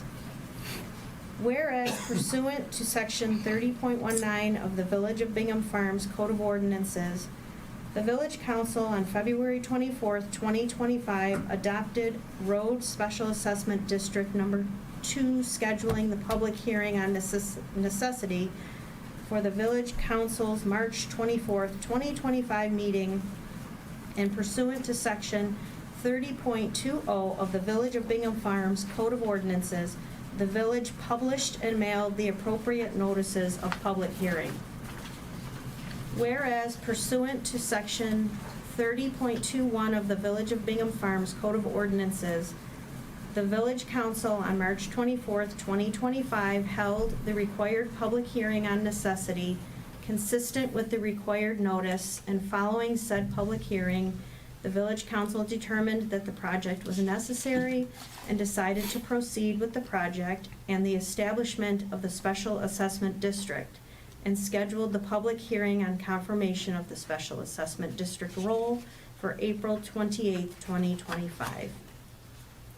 Whereas, in accordance with the direction of the Village Council, the village assessor has prepared the special assessment roll, allocating the special assessments to the properties within the special assessment district according to law, and the direction of the Village Council, and the village assessor has filed such roll with the village clerk. And whereas the April 28th, 2025 public hearing on the possible confirmation of the special assessment roll was set and duly noticed according to law for the purpose of hearing objections with respect to the special assessment roll. And whereas on April 28, 2025, the public hearing was conducted by the Village Council in accordance with the notice. Therefore, be it resolved as follows. Number 1, the Village Council has determined that it is satisfied with the special assessment roll, that the proposed assessments are in proportion to the benefits received or to be received as a result of the project, and that it would be appropriate to approve and confirm the special assessment roll and proceed with the project. Number 2, the special assessment roll for Special Assessment District 1 in the amount of $750,000 shall be and is hereby adopted and confirmed. Number 3, the village clerk is directed to endorse and certify on the special assessment roll the date of this confirmation, which shall be final and conclusive for the purpose of the project unless the special assessment is properly contested in the Michigan Tax Tribunal within the time and manner provided for by ordinance and state law. Number 4, the special assessment against any property as made on the roll or any part of such special assessment may be paid in full on or before May 27th, 2025, otherwise known as the cash payment date. Number 5, all amounts of special assessments not paid on or before the cash payment date shall be assessed against each property in the special assessment district in 10 annual installments of principal and interest, the first of which shall be due and payable on or before May 28th, 2025, the second of which will be due and payable on or before May 28th, 2026. All subsequent installments shall be due and payable successively in intervals of 12 months from the due date of the second installment, with each subsequent annual installment being charged 7% interest on said installment. Interest shall be due on the due date of the assessment installment payments as noted commencing on the date of the second assessment payment due May 28, 2026. If any installment is not paid when due, the installment shall be deemed to be delinquent, and the same penalty and fee should be collected on delinquent special assessments and upon delinquent installments of special assessments as provided for by the collection of delinquent property taxes. Number 6, the village clerk is directed to attach his warrant as required by law to the special assessment roll and to direct the special assessment roll with his warrant attached to the village treasurer. The village treasurer shall collect the special assessments in accordance with the terms of this resolution, the village's ordinances, the warrant, and the applicable statutes of the state of Michigan. The village treasurer shall mail statements of the special assessment to the respective owners or parties in interest as indicated on the last local tax assessment records for those properties included in the special assessment district, stating the amount of the assessment and the manner in which the special assessment may be paid. The notice of special assessment mailed by the treasurer shall contain a statement that the owner or any person having any interest in the real property may file a written appeal of the special assessment with the Michigan Tax Tribunal within 30 days from the date of confirmation of the special assessment roll, if that special assessment was properly protested at the hearing held for the purpose of confirming the special assessment roll. Number 8, all or any part of the unpaid special assessment may be paid at any time. Number 9, all special assessments contained in the special assessment roll, including any accrued interest and penalties, if any, shall, from the date of confirmation of such roll, constitute a lien upon the respective lots or parcels of land specially assessed in the special assessment district until such time as the special assessment accrued interest and penalties, if any, are paid. In the event that any of the properties in the special assessment district are sold, the special assessment, accrued interest and penalties, if any, must be paid in their entirety to the village at the time of sale. Madam President? Yes. You can state that the special assessment roll can be found and that the list of parcels are listed in the packet. Okay. The special assessment roll for special assessment district number 1, as listed, the addresses may be found. Parcel number, property address, unit of benefit, and assessment amount on 7A of the agenda packet. Parcel number, property address, unit of benefit, and the assessment may be found on page 7? Section 7A. Section 7A Of the agenda packet. of the agenda packet. Thank you. Is there a second? Second. Any further discussion? This is a roll call vote.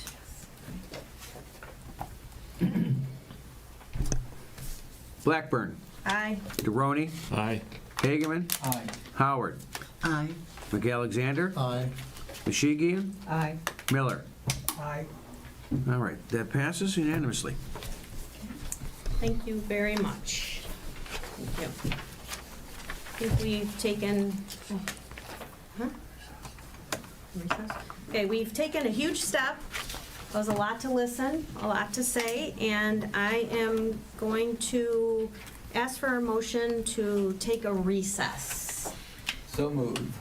I second. Any discussion? We will recess for, say, 5 minutes. We'll just say come back at by 8:45.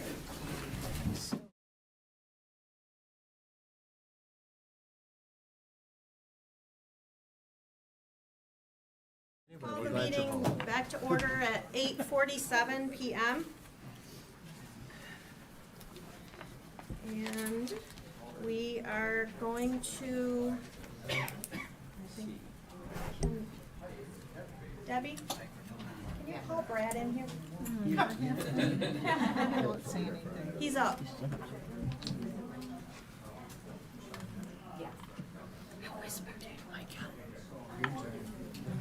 Yes. Green light? Yes.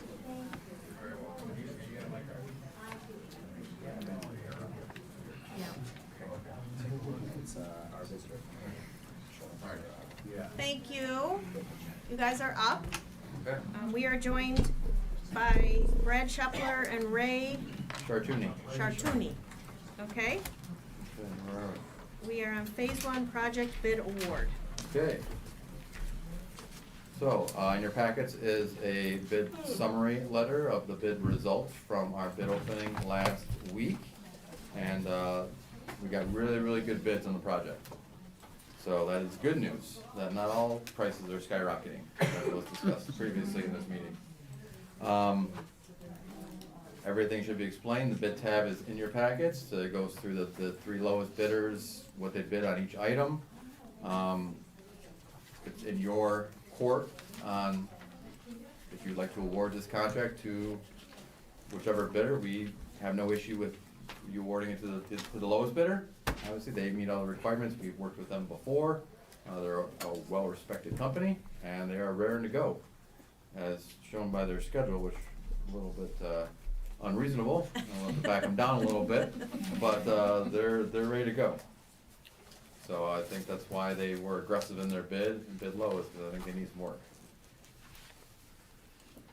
This is So, really good news. Very good news. Yes, we all should be thrilled. And all the bids were within like 14% of each other, which means that, not tooting our own horn, but means they were really good plans. They were very clear, there was not a lot of vagueness in them, and hopefully another reason why we got such good bids. Right, right. Well, we certainly appreciate all your due diligence to communicate to any interested contractors in what we were looking for, and I'm sure it helped, so thank you so much. Yes. How close is this bid to what was budgeted, Bill? It's under. Yeah, that's what Pardon I me? was gonna It's ask. under. How much? I'm sorry. It's pretty well under. Well, we were at 3.6 and this is 1.9. That's total project. No, it's Right, right. This particular. Total project Go budget to was the top. 3.6. For phase 1. For phase 1, that means engineering and construction. Okay. So that's the 2.9 in here, right? Is what That was the that was the comparison. construction. So it's the 2.1 against the 2.9, so basically it's $800,000 less. Less than estimate. That's, Yeah. that's the number I was looking Right. for. Got it. That's significant. Significant. Prices came in really well. That'll help phase 2. So, I have a question. So it is great news. It's good news that that it's this much under, because even the last report, it was under what we thought, so it's kept coming down. Well, last report, we reduced the scope Yeah, of the exactly, project. but the money came down. Yeah, so that's why money came down. So if we're at 1.927, and then you're recommending a 10% contingency, it takes it to almost, a little over 2.1. Mhm. What is the total, what is the HRC project management fee at this point? Because isn't it based on a percentage of the? The estimate is project? based on a percentage, Okay. but we still gotta do the same amount of work. We still gotta set up the contract documents, we still gotta review all the submittals, we still gotta have the construction observer out there for the full duration. So that is an estimate that is out, at the very beginning, preliminary estimate. We feel we did a good job on the construction plans, put a bunch of effort into it, and we still stand by our construction administration costs. Okay, so my memory of that is it's 680,000? 680, is a not to exceed number. Okay, so that's just to make sure everybody's Yeah. understanding, that's on top. Where are we on that number? It's in the package Yeah, it's as. in the package. Yeah.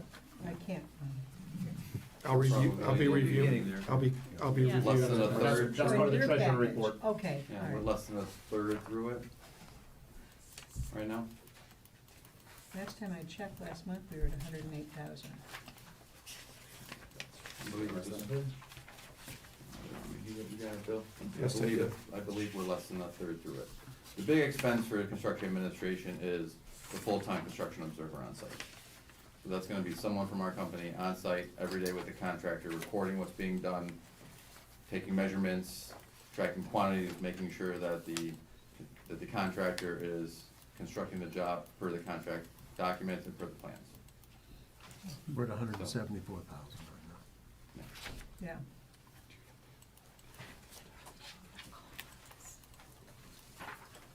Good. So I'm just curious, they don't have oversight that they provide? Will they have somebody? They'll have a foreman on site, yes, that Okay. kind of runs their crews. But you would want someone on, I want to say on your side, we try to all work together, right? But contractor without oversight sometimes tends to cut corners. We want to make sure we document everything that goes in, we produce as-built drawings, so we take measurements and lengths, and we'll give you a set of plans after the project that says this was how it was built, a record drawing set, essentially. So then we'll put it on file, and you go back and you can check, how was this done, what does this look like, because once you bury something, it's hard to find it again. Makes sense. You seem to be concerned about the bid being this low. I don't think I'm concerned, I'm No, excited. Okay, excited. Excited. And they have done work for other communities? Yes, no, for the community, And yep. do they normally come in, or do they all of a sudden start having addendums for approval? They've been a very reputable company that doesn't have a lot of change orders, is what you're referring to. Mhm. They do a good job, and again, we feel we put together a very solid set of plans, with little vagueness, very direct, this is exactly what you gotta do. Cross sections on every road, they know exactly what they gotta do. When you know exactly what you gotta do and there's no surprises, at this point, again, when you start digging, you never know. But from what they can see in the plans, they feel pretty confident that they can bust this thing out pretty quickly, and for them, time is money. Mhm. Right? So if they can get this done and get this asphalt laid, they make the most money when they're putting asphalt down. Is there some kind of, they stated a date of September for completion. That was in the contract documents, yes. If that exceeds that date, is there a penalty? There would be, yes, it's called liquidated damages, again, but if they have a reasonable, I don't wanna say a reasonable reason, but a reason why that should be extended, say they ran into something, they had more undercutting or more circumstances that needed extensions, again, depending on how they're working with us, you know, we tend to grant extensions if they're working well with us and everything seems reasonable.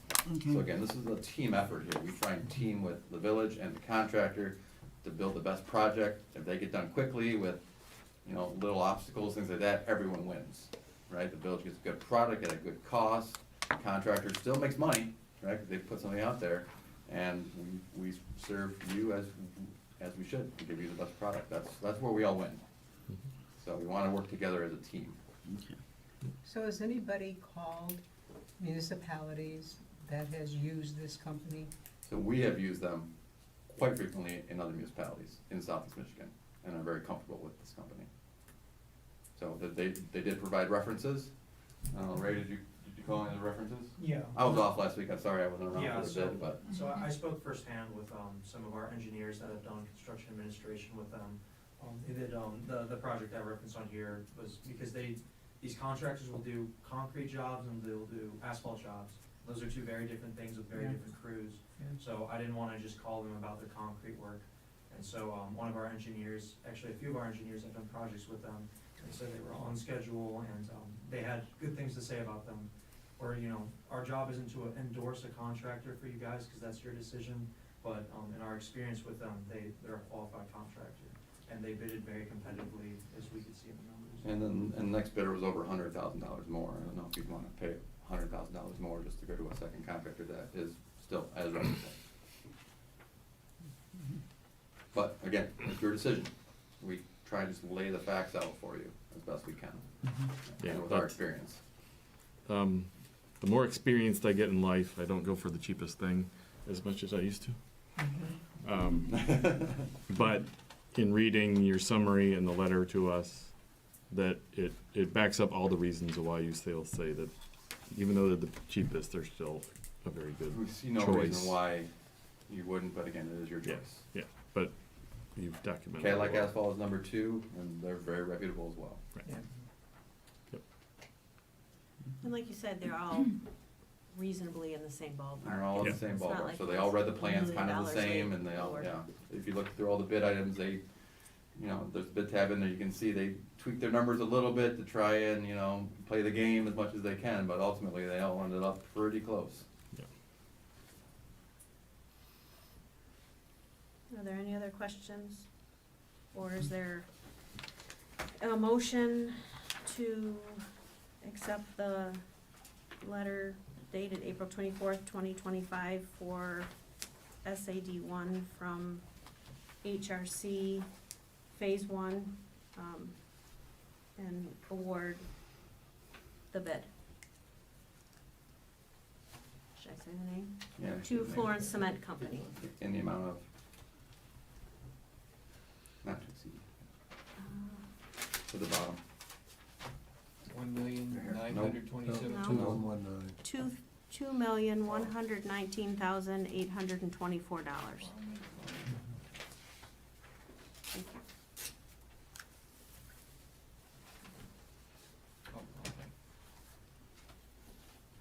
Is that a motion? No, she, I'm asking for a motion. So I'll make, moved, yeah. I'll make a motion as Yeah. said by Lisa. Is there a second? Second. Any further discussion? I'm gonna do a roll call vote. Okay. Sure. Blackburn. Aye. Garoni. Aye. Hageman. Aye.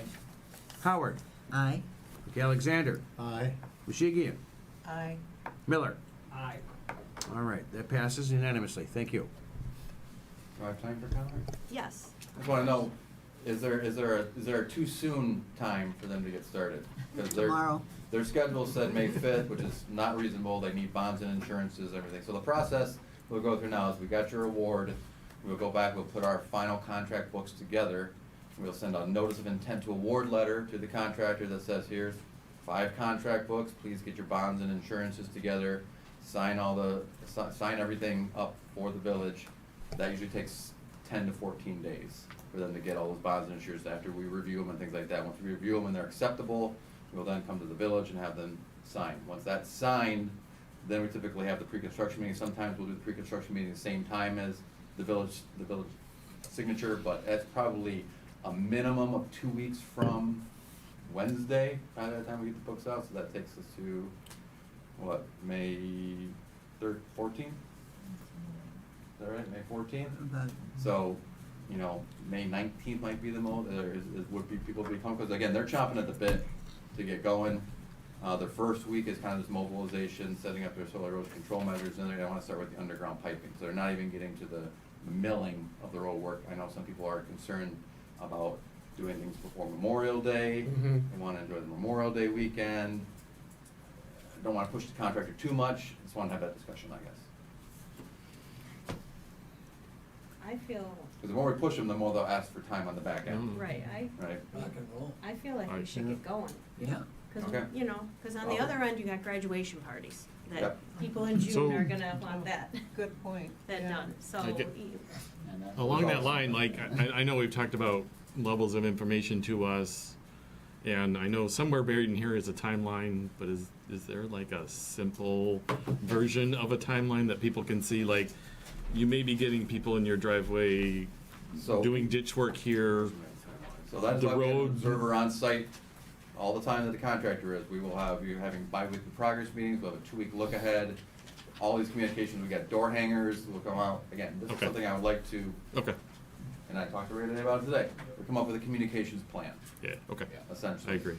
What your expectations are, we wanna know what your expectations are, we'll provide you something. If you're like, can you maybe a little more here, we can tweak it however you want it. Right, well, I think, So, as someone not living there, but if I was, I'll be the one, like, oh, I'm having a Memorial Day party, I'm having a graduation party, I'm having a wedding in August, I'm, whatever it is, somebody's gonna wonder, where does that fit in the timeline, and how hard is it gonna be? well, again, we set it up where the local roads are first, right? We do Yeah. local roads first, and But- the way they have it loose. But just the overall picture of, Yeah, it's as like we the get first towards month is kicking like it off. underground, Yeah. and then they'll mill, do structure adjust, pave, and then they'll do Bingham Road. So first half of the summer is gonna be all on the local roads, and the second half of the summer will be all on Bingham Road. Local Mostly. being other than Bingham Road. Yes. They're all kind of local, but yes. So, Will the roads ever be impassable? Meaning we can't get to our homes? No. So the biggest inconvenience will be when they're probably doing the structure adjustments. Well, there are a couple cross culverts that, yes, Yeah. at some sometimes when they're digging the cross culvert, Yeah. yeah, you might have to go around the other way. Easy. Don't believe there's cross culvert on any of the dead end roads. If there was, we would make them do it half width and provide, make sure that there's temporary access on either side, so they do half of the pipe, keep the other half open, backfill everything, dig up the other half, make sure they can get through. So, but when they have dual access, they'll close the road at that point, so that might be the only time, but when they ever do that, whenever they have a road closure like that, we can definitely inform emergency services, police, fire, things like that of that road closure, but typically for a cross culvert, it's a day. And then they'll have it backfill up with stone. What are the stakes with the pink ribbons all along the road? What do those indicate? It was a temporary survey. Well, the Well, temporary no, survey let's- for, But No, I'm not It was sure. a survey that was done last fall. But that's, when you see pink is an indication, that's usually surveying.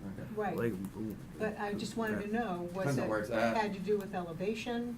depends on At where which it's at, point- I can't, Yeah. you say a pink ribbon on a piece of lath, it usually has writing on it, I'll tell you what it And it is. probably does.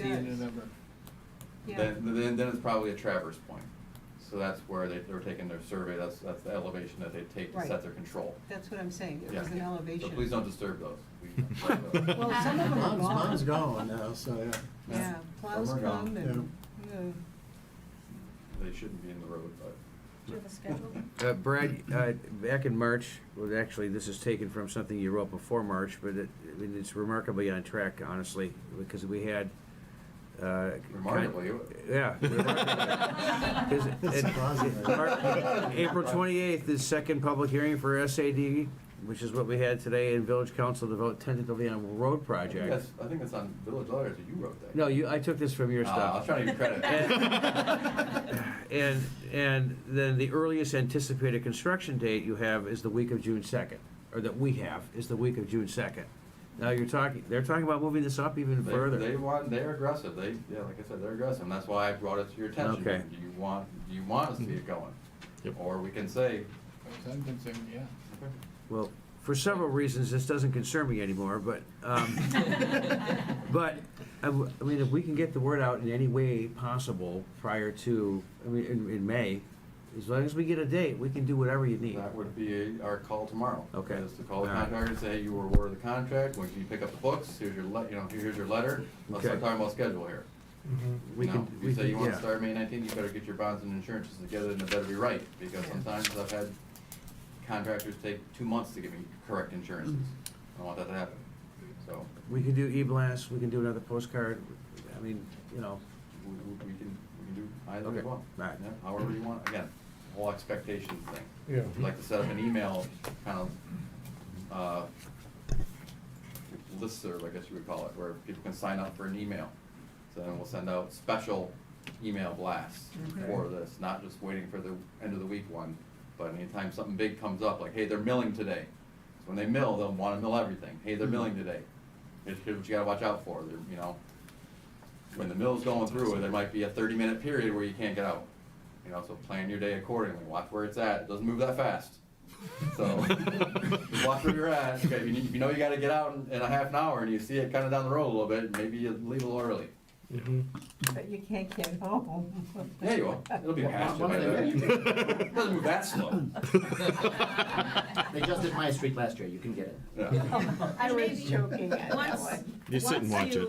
Once we get the date, if we send out a postcard, we could put on there something about if you want the direct email Yeah. to, Right. if you want up-to-date emails on Exactly. what's going on, That'd be great. you Yep. know, do Just- whatever. with- That'll be awesome. Just going back, Brad, to insurances and bonds, I've been talking a lot with Michael, going through things. We want to make sure too, as part of that, I know that you've done this a lot, so it's not your first time through it, but it is mine, to make sure that permitting, there's a lot of things that I'll get to, permitting, EPA, all the contractors have to, they've got certain things that they need to. Matter of fact, I sent it to you today, so get you a chance For to the look at it. SIB, so are you gonna Yes. be using SIB loan That's- funds for this? I thought you guys had enough in the bank. It's my impression, For this. my recommendation that we still go forward with it. That's fine, but isn't that just you don't pay on it unless you use it? That's my understanding, is that correct? No, once we commit to it, it's a loan. We have to pay on it. even if you don't borrow from it? Yes, until we actually sign the agreement, I mean, it's been approved, until we sign it, they'll hold it only for a certain period of time. But that interest rate, I would prefer to lock in at that Okay. interest rate Oh, yeah. to However use you wanna- some however of you wanna pay that. for it, yeah. Right, I, Okay, you know. I'll look through that document, but, I mean, it's locally bid, so we didn't have to go through any federal procurement requirements for it. Again, I'll take a look, we'll talk about it. Okay, I just don't wanna lose sight of it. Yep, no, that's fine. Don't think there's gonna be an issue, like was stated in the email, but I'll take a read through it. Yep. Thanks for making me read that. You're welcome. Mike said it was pretty standard format I was language, gonna go with but. Mike's opinion on it, but I'll take a look at it. You did, you voted, you did roll call, you're on to MDOT grant. Right. Okay, so that was my spiel, it's about the schedule. Okay. So I just wanted to make sure we could move forward and talk to the contractor about schedule Okay. tomorrow. All right. This is Next. great. Yep, you're still on for the MDOT grant application. Yeah, let me make a few Ken's got it. comments, and then I'll pass it to you. All right, so there has sort of been this common assumption that Phase 2 would naturally be Bristol Lane and the courts attached to Bristol Lane. Phase 2 next summer does not necessarily have to be that. It could also be Old Stage and Coach Light, as I call them, Stagecoach. They're the cement roads, and the estimate for those is about $750,000. Brad and his team and I have identified this grant from MDOT that would cover a third of that cost. We think that for several reasons, it's a good idea to apply for that grant. Like, it certainly could be applied, it could be, if it was awarded to us, it could be applied to the other project. However, this covers a third of it, number one. And number two, this grant program may not be available after next fiscal year. If we want to do this, we'd need to pass a resolution that's just part of the grant application, which is why it's in the packet today. Did you have anything to add to that? I mean, it's maximum up to $250,000, not a third of a price. So that's as much as you can get. Right. This grant opportunity is $250,000. The grant application is due June 12th. So we do have another opportunity next month to Right. pass a resolution if you just want to discuss it this time. But the sooner we get a resolution passed, the sooner we can start working on it. Or if you want to not pass a resolution but give us direction to start working on it, we can do that. There's many different ways we can move forward with this, but we talked about grant opportunities. This is one that really fits in well with the village because it's 4 municipalities under 10,000 people. It does have a ranking criteria on it. However, and unfortunately for the village, taxable value is one of the ranking criteria. But there's not very many municipalities that fit into this under $10,000 category that are eligible for this. So the pool is small as well. So that's why it's a very good candidate for the village receiving this grant. And they haven't received this grant in the past, so you get more points for that as well. And if the grant is not awarded, we do not have to go through with the project. That's the other thing to keep that in mind. If we could switch gears toward till Bristol, or continue looking towards Stagecoach, but it's not obligated to do it if the grant is not awarded. The Can we application is not? not that, We can't apply it to our current stage No. one no, cannot. because? Because they told us we couldn't. We tried and asked. That's I guess, what yeah. I need can to get into hear. more detail, but that's the bottom line. Is they said That's no, what we I can't. need to hear. So there's something unique about Old Stage and Coach Light. You know, it's doing stuff that we don't They're have to concrete. do. They're concrete roads. Yeah. And the grant focuses on, No, they focus on rehabilitation. The good thing about Coach Light and I'm gonna say it now, Old Stage, is the project is smaller. The project fits into more of the mold of what they look for in these grants, or smaller projects, because you're only getting $250,000. okay. So they fund $250,000 max, or up to 50%, or $250 max. So they say that their their sweet spot is the $500,000 to $750,000 size projects. Okay. So that's why we thought, because of the village's financial situation with this project, this large project happening this summer, that next summer, and it needs to be constructed next summer. Right. That was the thing, that while we could put the plans together for it in time, because we started a little bit later for this project last year, I don't know if the village could afford it. Isn't this like a girl going shopping because there's a sale? Do you really need that dress, or are you buying it because it's on sale? I almost have that feeling about this project, that we're creating work for ourselves and expenses, $500,000 worth of new expenses, and that dress, Old Stage and Coach Light, was previously decided to be perfectly functional for that prom coming up next month. Yeah. That's a fair opinion, but Old Stage and Coach Light, we're always on the rehab list. So it's not like Yeah, we're we were gonna saying, use other money to help. it was just how we were Even gonna later. phase it. And again, not saying that because this project came in a lot lighter than we thought, you know, that would now fit in what the village had kind of planned for the total budget for this year essentially. But that is a fair point. I feel also like it's,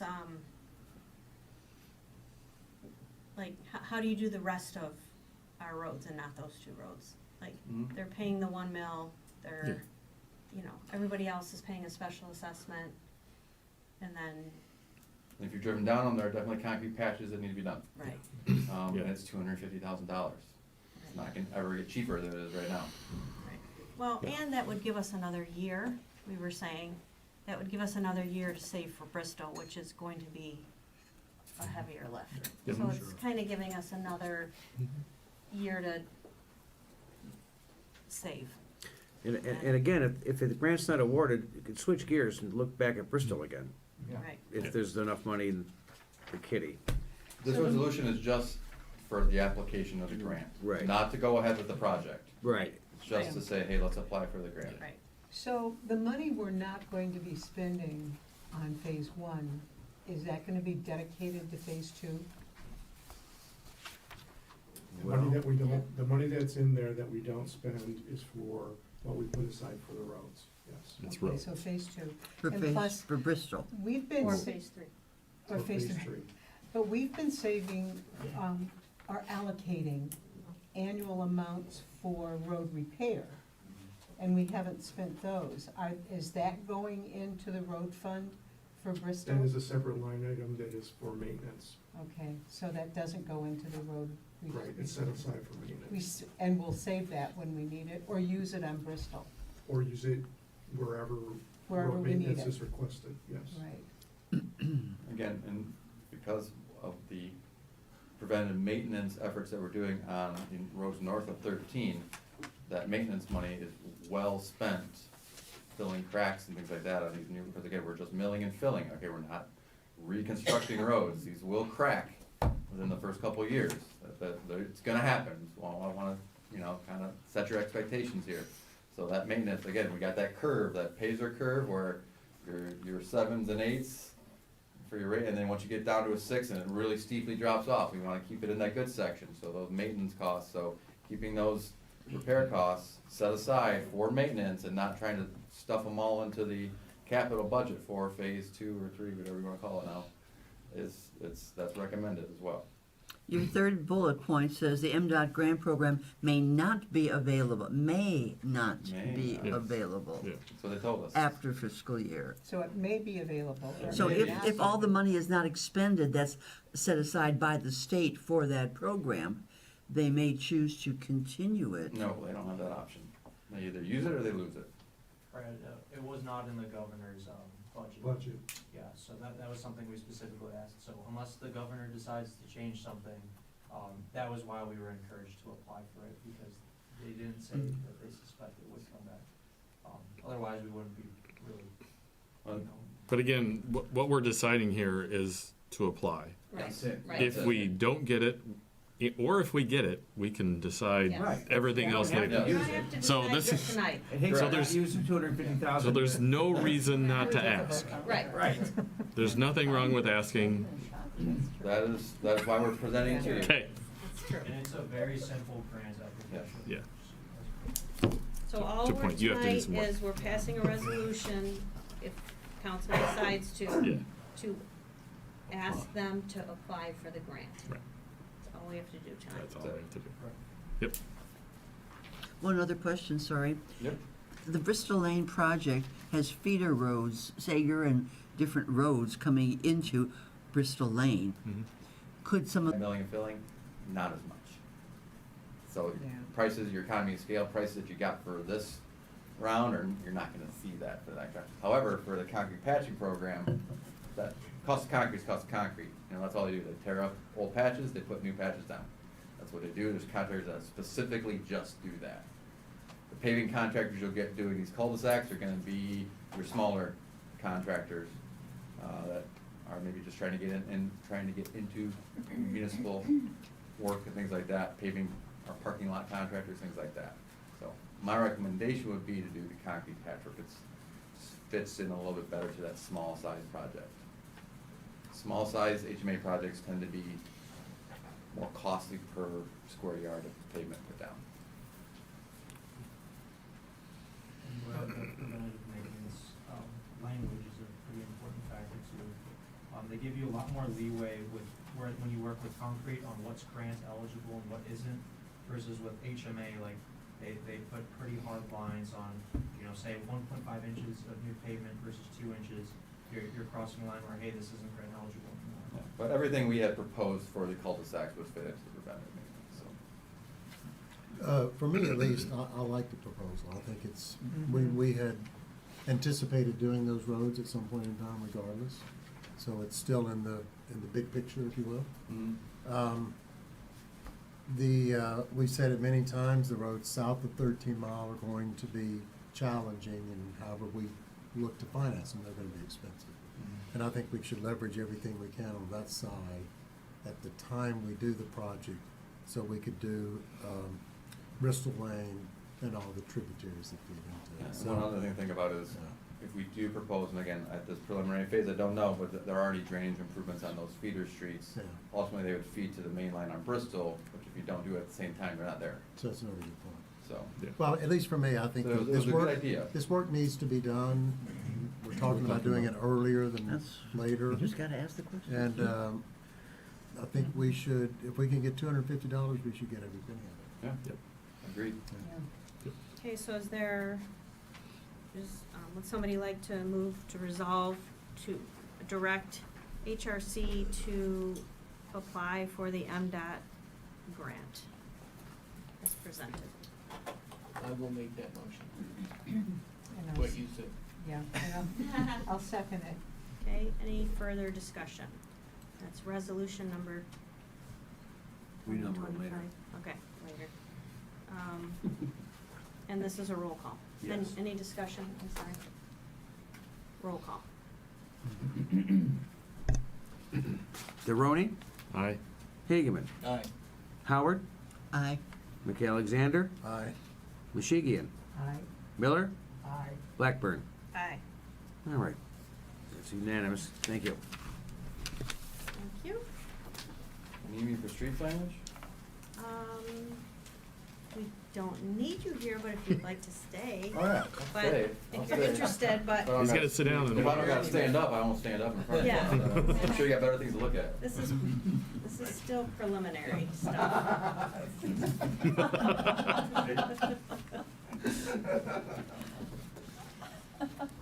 Okay.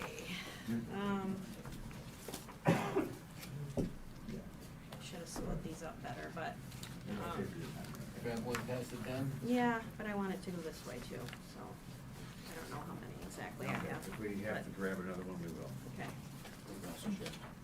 Right.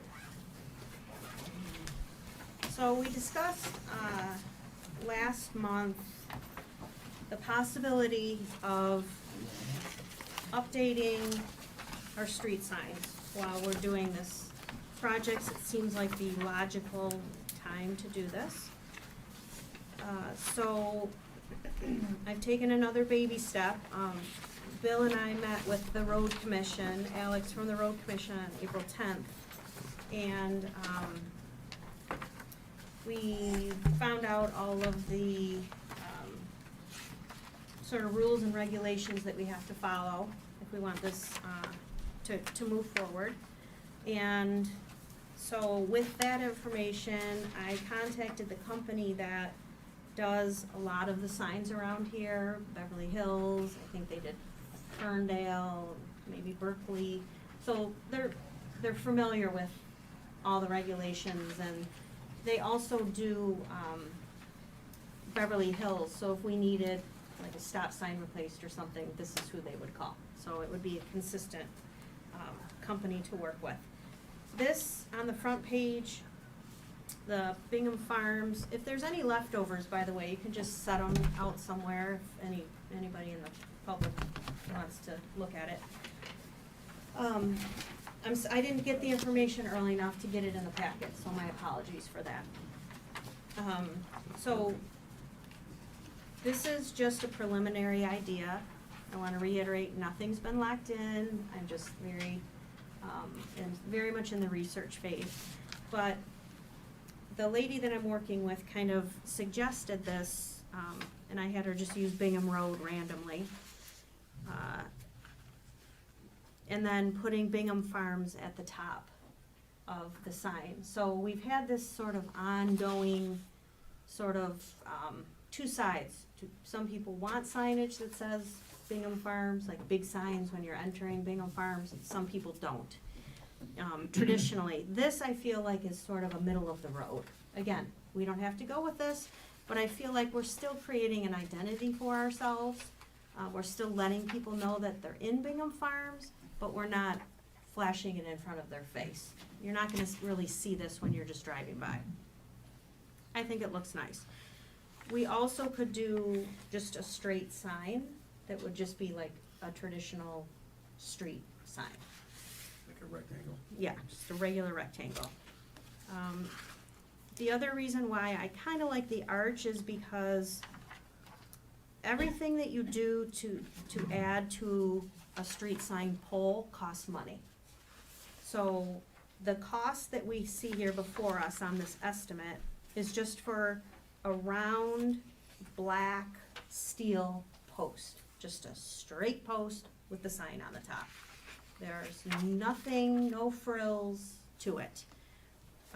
If we wanted to get more fancy, there's like a bottom piece you can put on, more of a decorative base.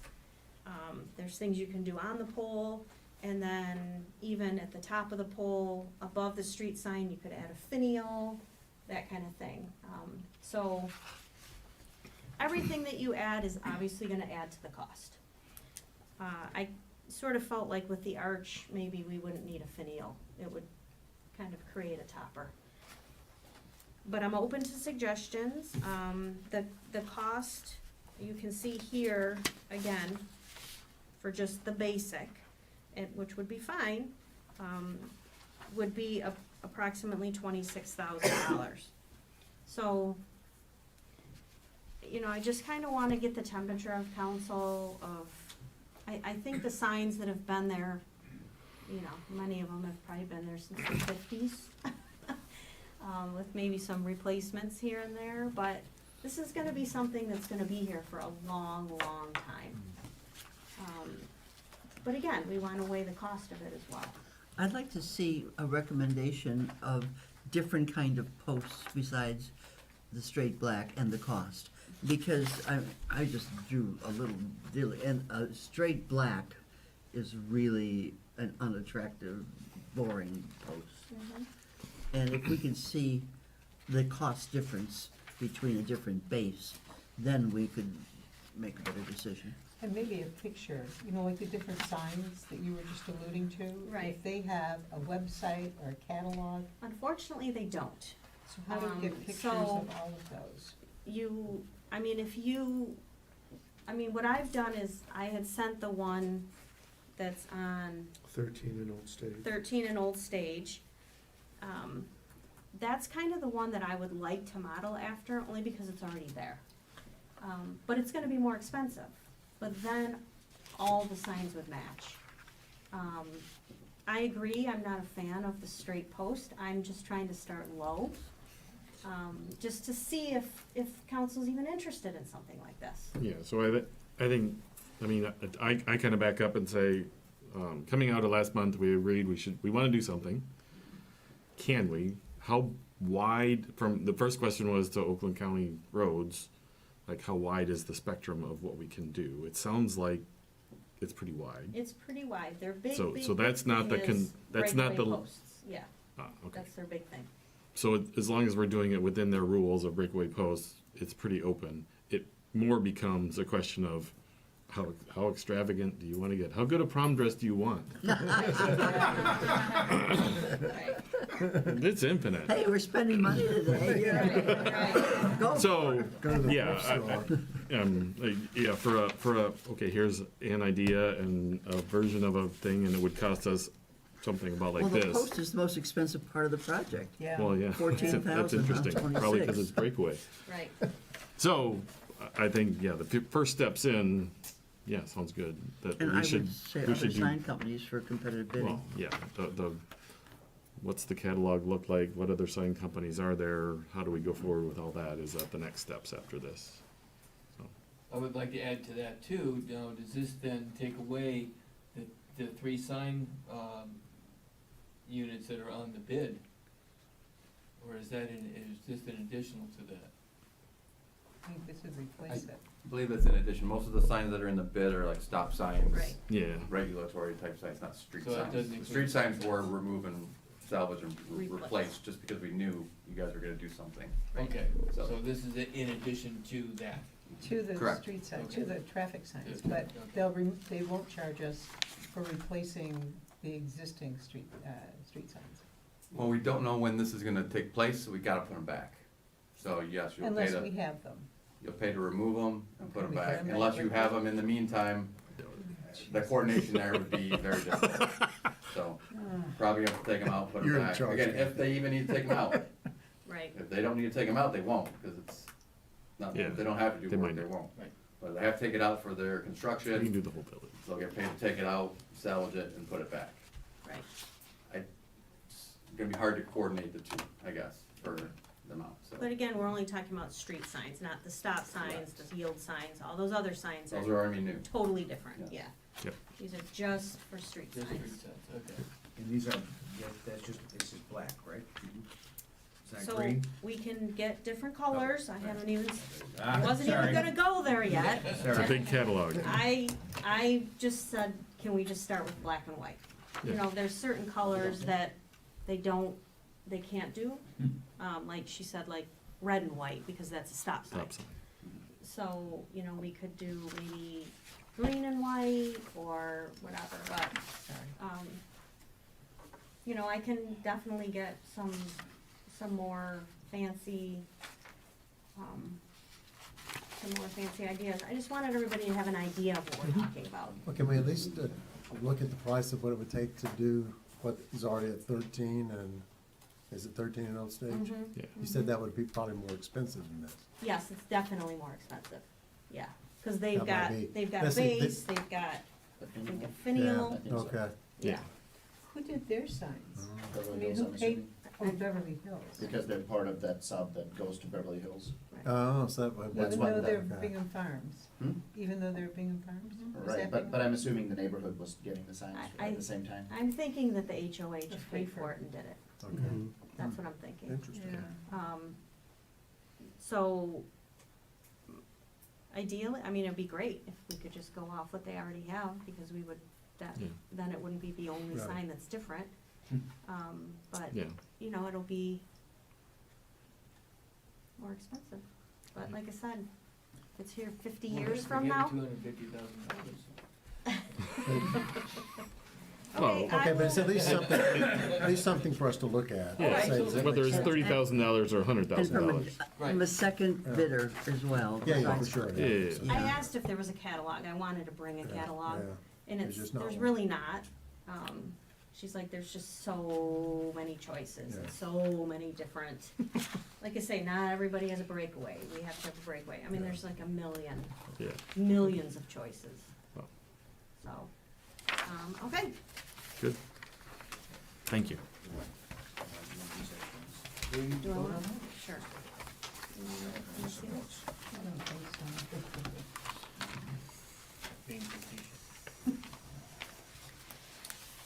Okay.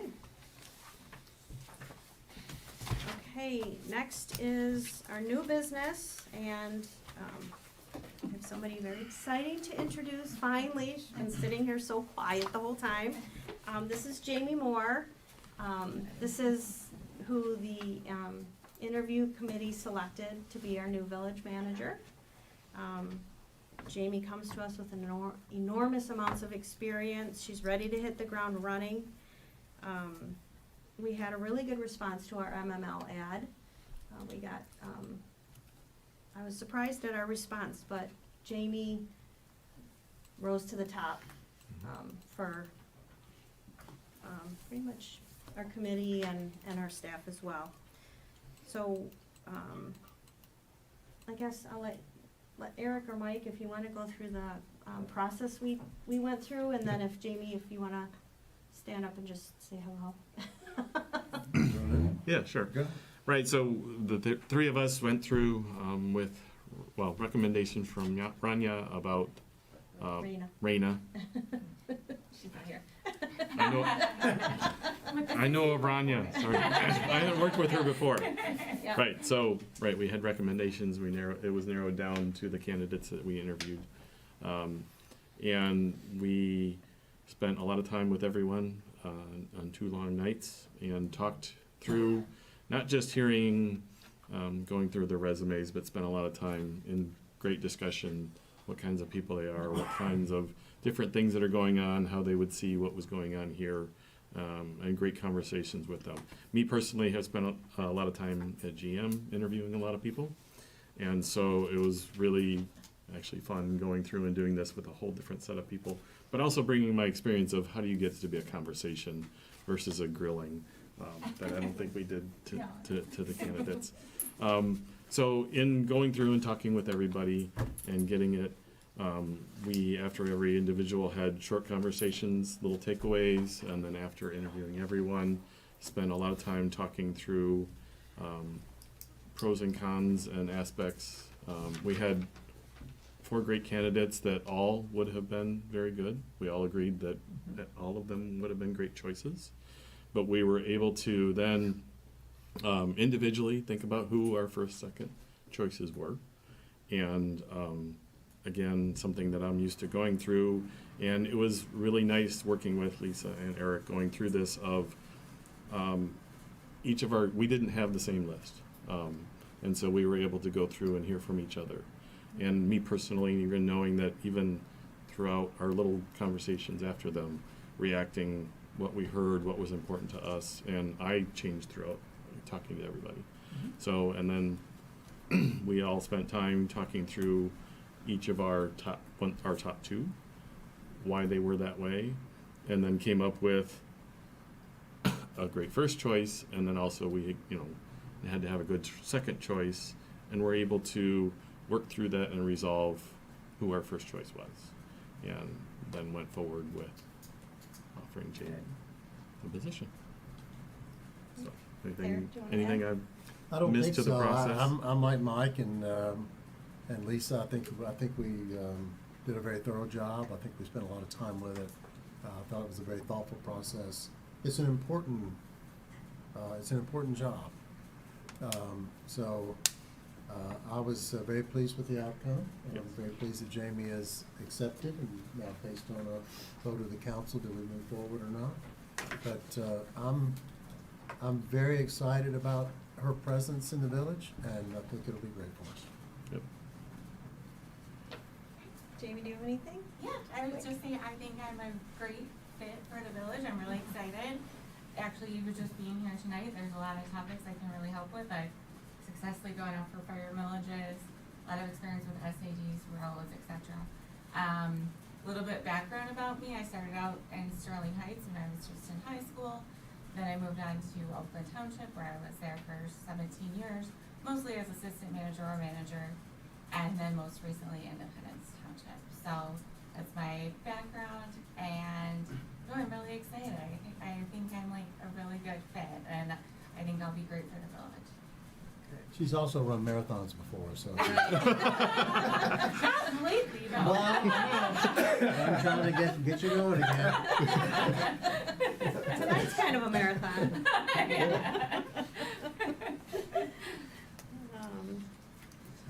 So in front of you, you have her resume that was part of the packet.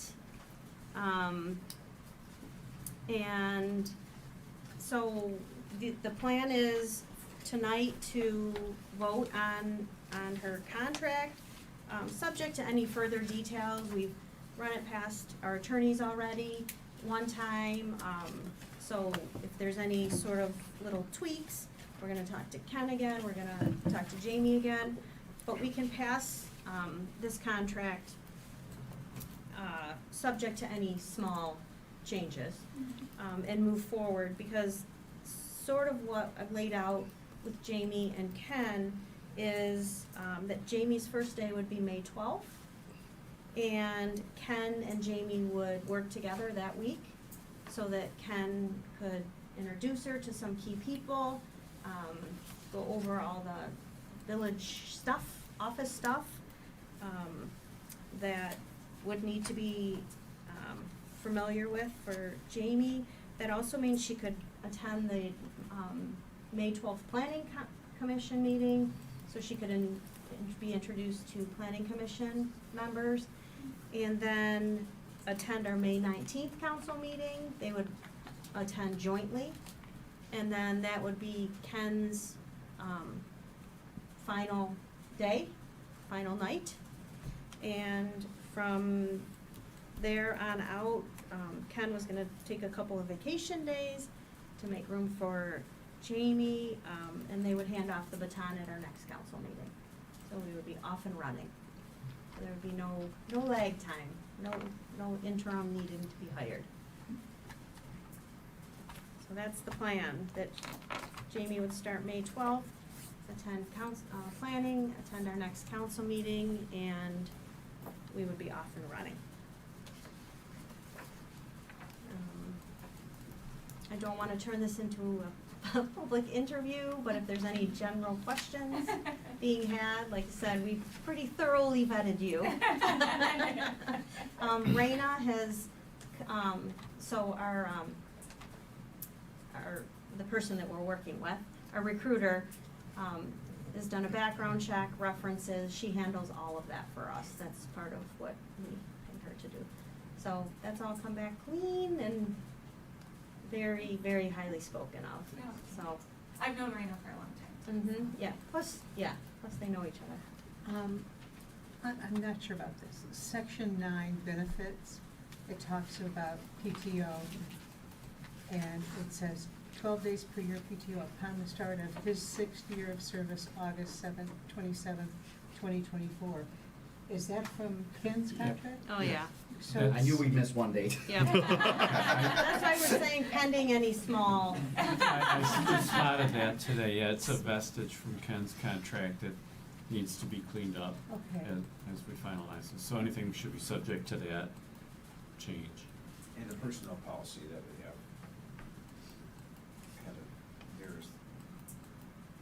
Well, it doesn't mirror this, actually, but we have to have it tweaked a little bit. What's the change? Well, I'll tell you, the personnel policy, the concept behind it is PTO, so it combines vacation, personal time, sick time. And you can see the language in Ken's contract. Well, it's kind of duplicative. It references vacation days. It provides for, extra time based on how his year's here. So my intention would be just to tie that provision into the PTO language, to have it mirror, 1 year of service is 1 week, and then you've got, I think, 12 additional days of paid PTO, and then there's no reference of vacation or anything. So we'll just clean up the language. It's really clean up, yes.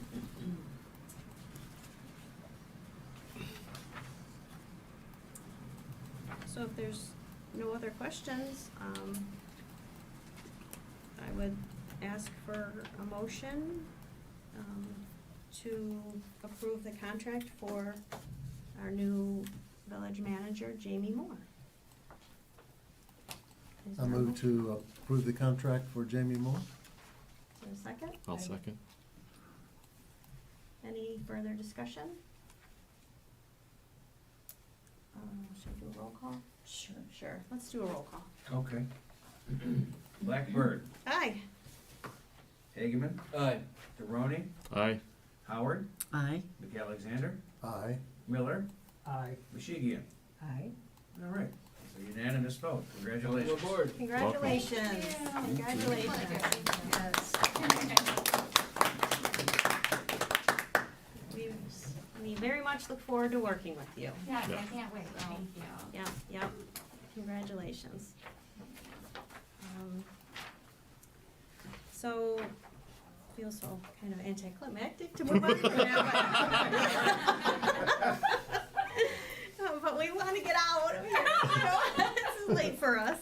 Oh, this is not gonna open, I'm driving and go till 1 in the morning. Riley, that's No ideas, Jamie. she was not here to say the same No. thing. You don't need to bring that experience, no. Nothing good happens after 10. Okay, so moving on, we're gonna talk about the next, which is our senior services contractor, the resolution and support. Ken? Yeah, sure. So, as you all know, we contract with Next for support services for senior and older adults. The city of Birmingham and Next are exploring right now options in financing for a future home for Next. And the city has requested quote-unquote resolutions of support from all three villages who contract with Next, that is this village, the village of Franklin and the village of Beverly Hills, to amend their respective current interlocal agreements and increase monetary contributions at some point in the future. Contributions would be designated for Next programming and operations only, not for financing or construction of the new building. If the proposed resolution is adopted, it will not commit the village to a set amount. An increase in exact figure has yet to be determined. The staff at Next and the city of Birmingham have assured me that any increase will not affect the fiscal year 25-26. Mike, our attorney, has looked at this resolution as well. You guys have any questions? Ken? Yes. It's not for a new facility. Operations, are they anticipating any personnel changes at Next that you're aware of? I don't know, I can't answer that question. No, you're not aware of any? No, I'm not aware, and I really Okay. wouldn't want to speculate. Because, just thinking about budgets, not for next year, but the year after, these surprises are killers for us, Yeah, well, the agreements have been through many iterations, and I'm sorry? the agreements between Birmingham and Next and the Y have been through many iterations, different changes. And I think they're headed in a good direction now. Okay. Well, we currently pay a little under $5,000 a year to Next. Fine. A little under 5,000. So, again, the exact amount hasn't been determined, but they were expecting a commitment of support that would be beyond that number. Yeah. Yeah. But But it's not paying for anybody's massive salaries. Right, You know, yeah. Way beyond, way beyond.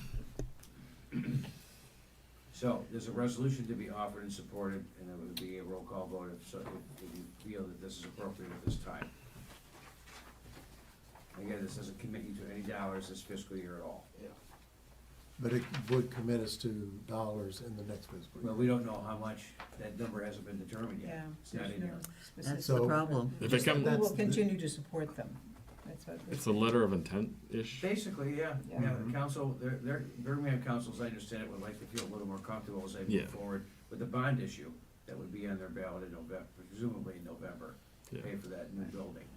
This doesn't pay for the building, this pays for support services. Right. Yeah. Well, So it goes on a ballot this November. For them. Can't forecast the future, but I think that's the Okay, plan, okay. yeah. Yeah, but if it didn't pass the ballot, then that's another issue altogether, so. Right. I would think that the ballot would be used for the facility. Right. the building. Yes, for the Right. Construction That's of, right. yeah. It's So designed I for think the they're gonna building. tear that building down and build a new building, yeah. Yeah. Yeah. So this is programming and operations. Yeah. That's why I asked about staff changes. Yeah. So they're basically just asking us to support them moving forward. It's not committing us to anything. You know, they would just like to know that we're still interested in partnering with them. Kathy, did we get good participation from Yes. people in Bingham Farms? Okay. Oh, yeah. Joe's shaking his head. Yeah. I see Joe and Lois there quite a bit. Yeah. So I can chime in a little bit. I'm gonna repeat, what I shared during the interview, that I Yes. represent the city of Birmingham. So I'm speaking of things that are dealt with at public meetings. And just to refresh your recollection, that the four communities signed in 2021 an interlocal agreement that was for the benefit of Next, for its financial stability, and for it to be able to count on a certain amount of dollars from each of the four supporting communities, so that they had predictability for their budget. What this resolution is to say is that there is an expectation of an increase from the other three villages going into the future to help support Next. That if the building goes forward, the city of Birmingham is perhaps bonding $32 million to build this facility. And as a result, the $125,000 that Birmingham now contributes to Next would go away, because instead it has spent over $32 million. Could be billion by the time it's done. And so that's what's happening with the city. And I'm not violating any attorney-client privilege. This No. is all on public record. So that's what the purpose of this is. The city commission, as Ken just said, has some trepidation that if the city of Birmingham's gonna pony up this much money, will the other three consider increasing its contribution to Next for the support? What that dollar sign looks like is uncertain. I'm not part of that. The city manager and the assistant city manager is. My guess is they'll be reaching out to Jamie and Ken very soon to sit down and continue those conversations. There is a meeting Monday night, starts at 7:30, and a large part of the meeting will be about whether the project is going forward based upon some new numbers. Yeah. So you might wanna tune into that. Probably enough said. But it gives you a little extra background. Well, this whole project was supposed to be $3 million. When we started, it was a $3 million renovation of the Y. Of an existing fort, right, so Right. the city And bought then that for that reason. I'm sitting next to one of the women that sat on the committee that apparently purchased the building, made the mistake of saying, well, didn't you have an inspection? Everything was inspected. Well, she but said, it well, was- it was such a good price, we weren't worried. And I'm thinking, but now it's not buildable. So now it's a totally different, Well, the renovations, so it was, we paid $2 million for it, and Next contributed $500,000 towards it. It was going to be remodeled, and then when they dug in to see how much it would cost, the remodel did not make sense as opposed to the new what's the Y building. contributing? Operating costs every year. How much? That will be between $450,000 up. Okay. Got it. I have a question. If we pass this resolution, are we bound to take the increase and pay no matter what the increase is? So if we're paying 5 now and they come back and say, we need 20 from you now, are we bound to give them the 20 by passing this resolution? No. No. The resolution speaks to negotiation. So as long as you're willing to negotiate in good faith, which I'm sure you are, you've met the requirements of the resolution. We tag team that well. That's all I know. I stay away from Next as much as I can. Wait, are we on the Yeah. record? I put forth the resolution, do I, Yes. make the resolution to continue our support of Next, Yes. total amount to be determined in the future. Is there a second? Second. Any further discussion? And this is a roll call. Miller. Aye. Mishigian. Aye. McAlexander. Aye. Howard. Aye. Hageman. Aye. DeRoni. Aye. Blackburn. Aye. All right. Passes unanimously. Thank you.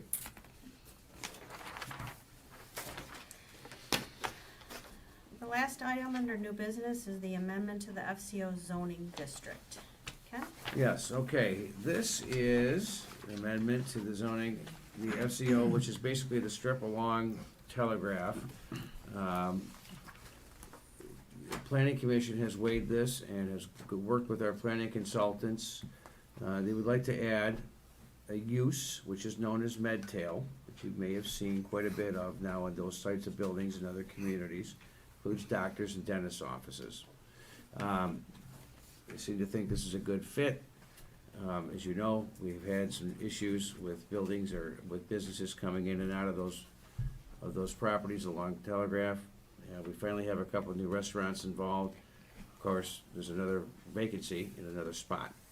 So, with our planning consultant's advice, the Planning Commission has come up with language which is pretty simple and a simple addition.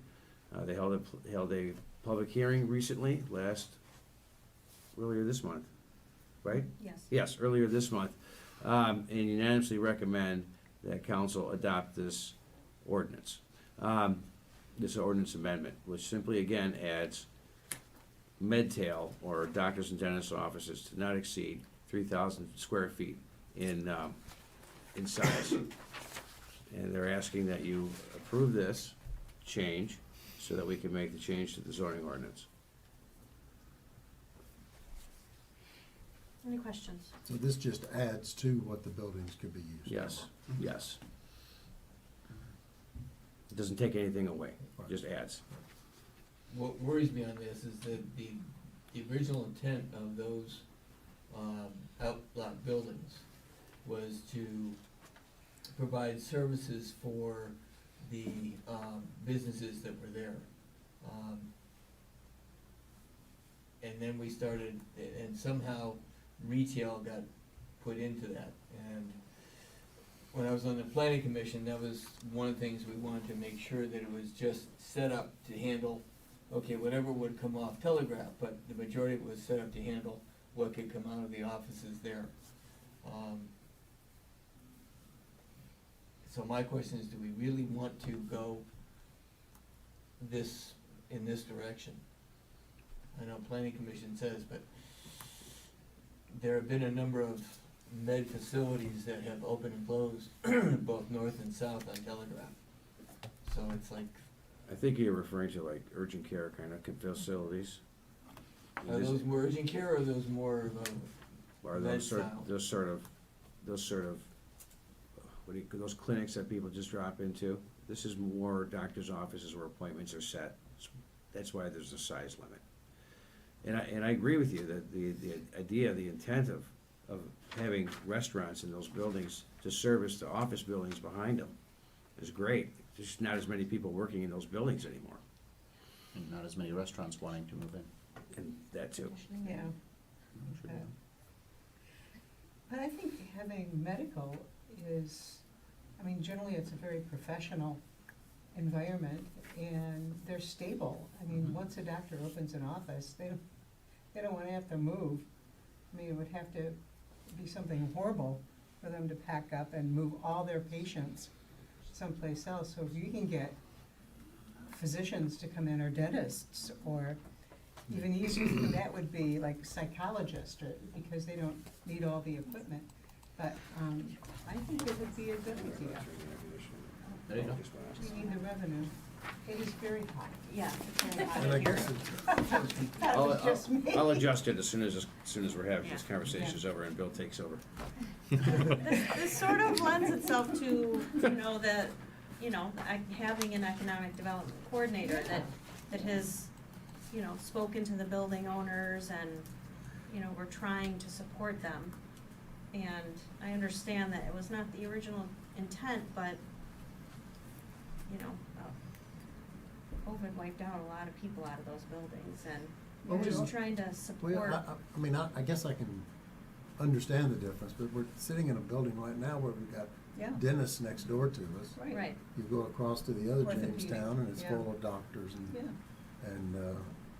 different people, so I don't know, it seems like it's already all around us anyway. You know, another thought, now that I think about it, is that there is a difference in price per square foot for what the office is used for. And I think medical might get a little bit more per square foot for the owners of the building. Do you know? I have no idea. Okay. That might be another selling point.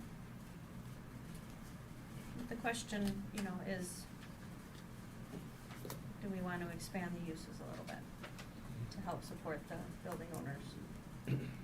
I'm assuming did the owners come to the planning commission to Yes, propose? they have okay. spoken Yeah. of this. That makes Yeah. sense. I mean, but keep in mind, there's only 4 buildings, or is it 3? It's just If you, 3. if you don't count Rusty Bucket, 3. Okay, well, we'll count. Well, actually, with the Rusty Bucket, 3. There's only 3 buildings in this district. Right. Okay. Yeah, Yeah. so it's minimal impact, I think. Yeah. And right now, there is 1 vacancy, so it's not like you're gonna have 5 dentists along the road.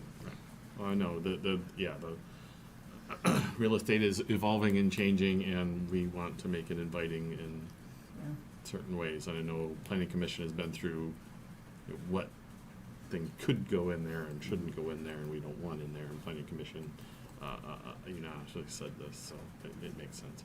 I think you were on it when this first came up still. Yes. Yeah. I was gonna say, we've been talking about this for a long time. It's been around for a while. Yeah, it's been kicked around quite a bit. Yeah. Right. I just have a clarification here. Related uses defined and permitted in the zoning ordinance include medical offices, health and wellness facilities, and personal services. Does that include massage parlors? I think you're looking at the wrong spot. Oh, okay. She's saying personal services, is that what you're talking about? Under the, are you looking on I'm looking, the zoning ordinance 157-3.7 frontage commercial overlay list? no, I was looking at this, The Giffords the Giffords letter. So before that. Right, that's not the addition. Yeah, the personal service is already in there, if they are. This is, it's, the language in red is the only change we're asking for. Okay. Correct. And it's several pages down from what Okay, I you're got you looking here. at. Okay. So personal services are already there, and that includes massage parlors. It would. No, well, we do have personal services. You know, it's like a nutritionist You're- sets up an office to counsel young Yeah. girls with eating disorders. Okay. My girlfriend did that over in Jamestown, Georgetown. You're confusing 2 districts. We have a PS district, which stands for professional services. Right. And this is personal service uses, which is a listed use within Right. a district. No, I'm not saying the building, I'm talking about what is a personal service? And it would be a counseling Yeah. type of service too, I think. Personal services includes, it's. So really, it's if you just read it, adding there is a pretty medical. wide range. Okay. Yeah. Medical or So dentist. anything could Did you be, want to exclude something? well, that CBD building on 12 Mile and Telegraph. That's a whole I mean, different, You know, I mean, where do you cross the line? well, no, that's Totally way different. outside of this. Yeah. Totally different. Totally Yeah. different. Okay. First of all, we have a clause that prohibits marijuana establishments in Bingham Farms. That's something that the council voted on in the past. I don't know if it's something that happens with regularity or if it's a one-time and you're good for. Yeah. But So- we definitely have we have a I thing on just the came books back from that- Florida, and their kava is a very popular thing. That, marijuana is not allowed, but this kava provides a high. And I went into one of these kava cafes Sure you did. with our daughter, and some of these people were like, "Oh, everything's fine here, everything's really." And so I'm wondering if kava cafes. Oh. I don't That's even a- know what comment I It's haven't not heard of legal in those up in Michigan. It's so- not in Michigan. There's Well, one it in Ann says Arbor. medical or There's a- dental. There's Yes, one in. So This we're is- only voting on medical or Right. dental. Yeah. Got it. Medical marijuana. Yeah, No. let's try to focus. Would Yes, somebody focus. like to make a motion to amend the FCO zoning district as included in our packet to add medical or dental centers up to 3,000 square feet? I'll make a motion to add to our ordinance for the FCO district, the addition of the medical or dental centers up to 3,000 square feet. I'll second. Any discussion? All in favor? Aye. Any opposed? Opposed. Motion passes Mhm. with an opposition. Thank you. Thank you. Okay. Here we are, Bill. We are to the treasurer's report, starting with the SIB loan. Yes, good evening. 4 items tonight under the treasurer's report. 1 resolution, 2 motions, and 1 for FYI information on where we're at with HRC's not to exceed number. Regarding, in your packet, you will have a resolution and a copy of the SIB loan agreement. As you may recall, the SIB loan agreement was reviewed in its entirety by Dirk, and it's also, I passed it on to Michael, and he's reviewed it as well. Section 25 of the agreement requires, it's a recommend, or not a recommendation, it's a requirement, that in order to go forward to consummate and to execute the agreement, that council has to pass a resolution approving it. So that's why you will find, again, the entire agreement and the resolution that has also been reviewed by Michael, that's set forth in the package. Are there any questions?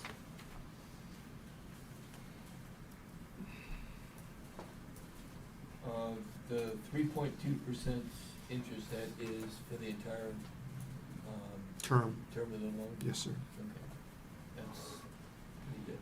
Yes, it is.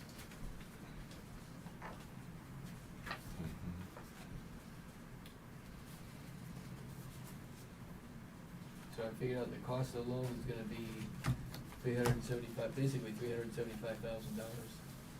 which probably isn't too bad. Cost of the interest is $374,621.45. Unless we pay it off. I rounded it. Yeah, I know. I'm just a little bit, I always like decimals. Just a couple other comments. One, and it was by trustee McAlexander, making sure when we originally when they provided us with the draft copy of the agreement, there is no prepayment penalty for it. The amortization schedule that you see that's on page, they have it numbered as page 2. One of the questions that I had for the coordinator at SIB was, it shows the first payment amount due October 9th of 2025. And I said that obviously, we're not even, at the time, I didn't even think that the construction is going to be done. And how can you have us make the first payment when you told me that the first payment is going to be a year in arrears from the time that they dispersed the loan? So what she said is they had to put a stake in the ground to provide this. They will provide an update because they didn't know when the loan was going to be dispersed. Time of loan disbursement, once I get everything back to her and we approve this, we sign the agreement, which Ken or Jamie will do. Actually Ken, because he's authorized as the signer for this agreement. It will go into effect, and they will update the payment schedule for us. And it is an annual payment? It is an annual payment, yep, annual in arrears, correct. Oh, my point was too, I asked her how long from the time that we approve to the time that they disperse. They disperse electronically, and she said it'd be anywhere from 2 to 3 weeks, depending on workload and how quickly they can get through with the underwriters, just making sure that they've got to have sign off on it as well for the disbursement. Are there any other questions?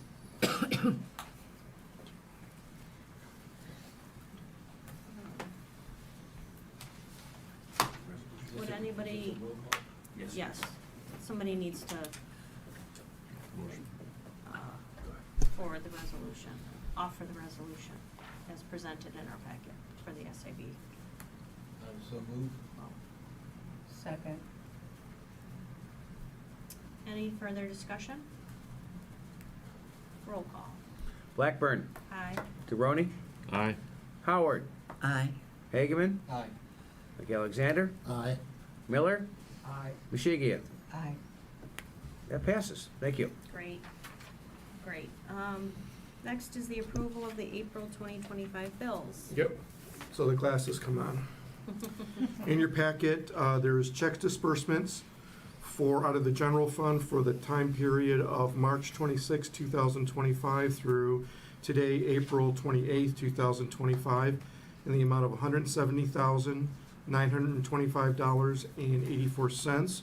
The details of those expenditures are also in your packet.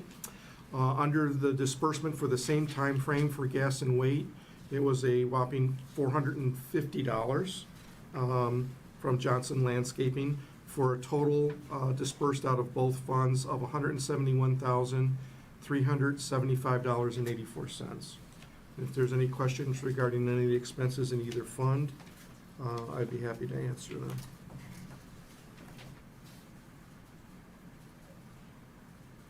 Are there any further questions on the bills? Are you gonna talk separately about the HRC document? Yes. Yep. Is there a motion to approve the bills for April 2025? I make a motion Go ahead. to approve the bills for April 2025. Second. Any discussion? Any further discussion? All in favor? Aye. Any opposed? Motion passes. Next is to accept the financial statements for March of 2025. Yep, which is also a motion in your packet as you receive every month. We have the profit and loss for the period ending 3/31/2025. Again, we are now in, through March, the ninth month of the fiscal year, or 75% of the budget year. And going through it, again, I look at it from a couple of various aspects. I look at it current compared to where we were last year. We're actually tracking a little bit better. I also look at it from at a department level, which this is not broken down, what you get is not broken down in a department level, but I look at a department level as well. Reason I do that is when we do budget amendments, it's if we have changes, as long as we are under on a department level, we're fine. If we're over, that's when we need to make the adjustments, which typically happen in June, in case anything pops up. Any questions that you have regarding any of the statements related to revenues and/or expenses under that profit and loss? Seeing none, I'm going to move over to the investments, which is also included in your packet. First the investments are for March 2025, broken out by both general fund and by road fund. We've had a couple that have changed under the general fund that we've re-upped, and you'll see that one, like on the very bottom, the bond is now out through the very last one, Federal Farmer Bank Mortgage bonds through the U.S. government that we hold through MBS is now maturing out. We have it until January 27th of 2026. But we can continue to keep updating. It's still performing well. You'll see what the total for that one is $4,295,345. Turning to the road fund, again, most of it is ones that are in fact have been in place for us. And again, the Huntington insured cash sweeps are still performing well at 4%. They continue to do that, even though there's I don't want to say turmoil, but there's a lot of activity within the markets. I would say turmoil is pretty good. Okay, we'll use your term turmoil. But everything is still performing well. I did mention last meeting that I was going to move, and I have, it just isn't reflected in March, monies out of Flagstar Bank into somewhere else, because that is a lower interest rate that is in fact producing for us. So I've moved that money into the general fund. I've actually used it to pay some of the day-to-day business, but I want to maintain the higher levels, again, maximize the interest, reduce the amount of fees. Any questions regarding the investments?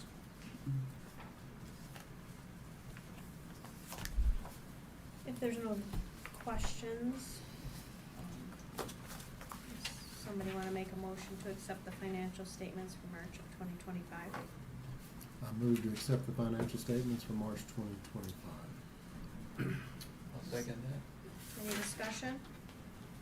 All in favor? Aye. Any opposed? Motion Terrific. passes. Last item on the treasurer's report, HRC Road Phase 1 project, not to exceed fee balance as of March of 2025. Had the opportunity to meet with trustee Michigan. We talked about oversight, we talked about making sure that we know where we're at, updated to the council. I went back and asked Brad Scheffler from HRC, and it's in your packet, is an actual invoice. It's the last invoice that we received from HRC. So at the bottom, he is placed on a current, prior, and year-to-date, and he will continue to do that as they go through it, of where we're at, what we spent, and what the limit is, which is the not-to-exceed number that we spoke about earlier of $680,100, and what is remaining, which is $506,205.81. So current year-to-date has been expensed is 25.25% is what we've spent of the not-to-exceed number. And we'll continue to provide this on a monthly basis. I'll update it and provide you with the invoice so that you can see the detail, who's doing what time's being expensed, and then the total balance of the Do statement. you get just an invoice once a month with all this detail? It depends. Typically, it's once a month with this detail, but we did have them add on the bottom of it. They used to break it out as well by project and type. But I wanted to make sure specifically because it was brought up at council that, hey, how are we measuring and how are we tracking more or less of where we're at compared to what the total not to exceed number is for them. No, I like the document. It's perfect here. Okay. For me, it's perfect. Terrific. Well, then we'll continue to provide it. If there's any other suggestions or you want to see something differently, it's just a matter of me getting with Brad and HRC to come up with that. I just thought this was, instead of doing just like a statement by month with the numbers, I wanted to give you a little bit more information so that you can see exactly what the charges are going against. Any questions? No, good. Great. My job here is done for the evening. Unless anyone else has any other questions. Thank you very much, and thank you to Brad for, adding this and staying and. We'll double check that in the It says the date, so look at today's date. Next month. So, last is trustee comments. We're gonna go around. Trustee Miller? Good job, you guys, on the, Yeah. Very nice.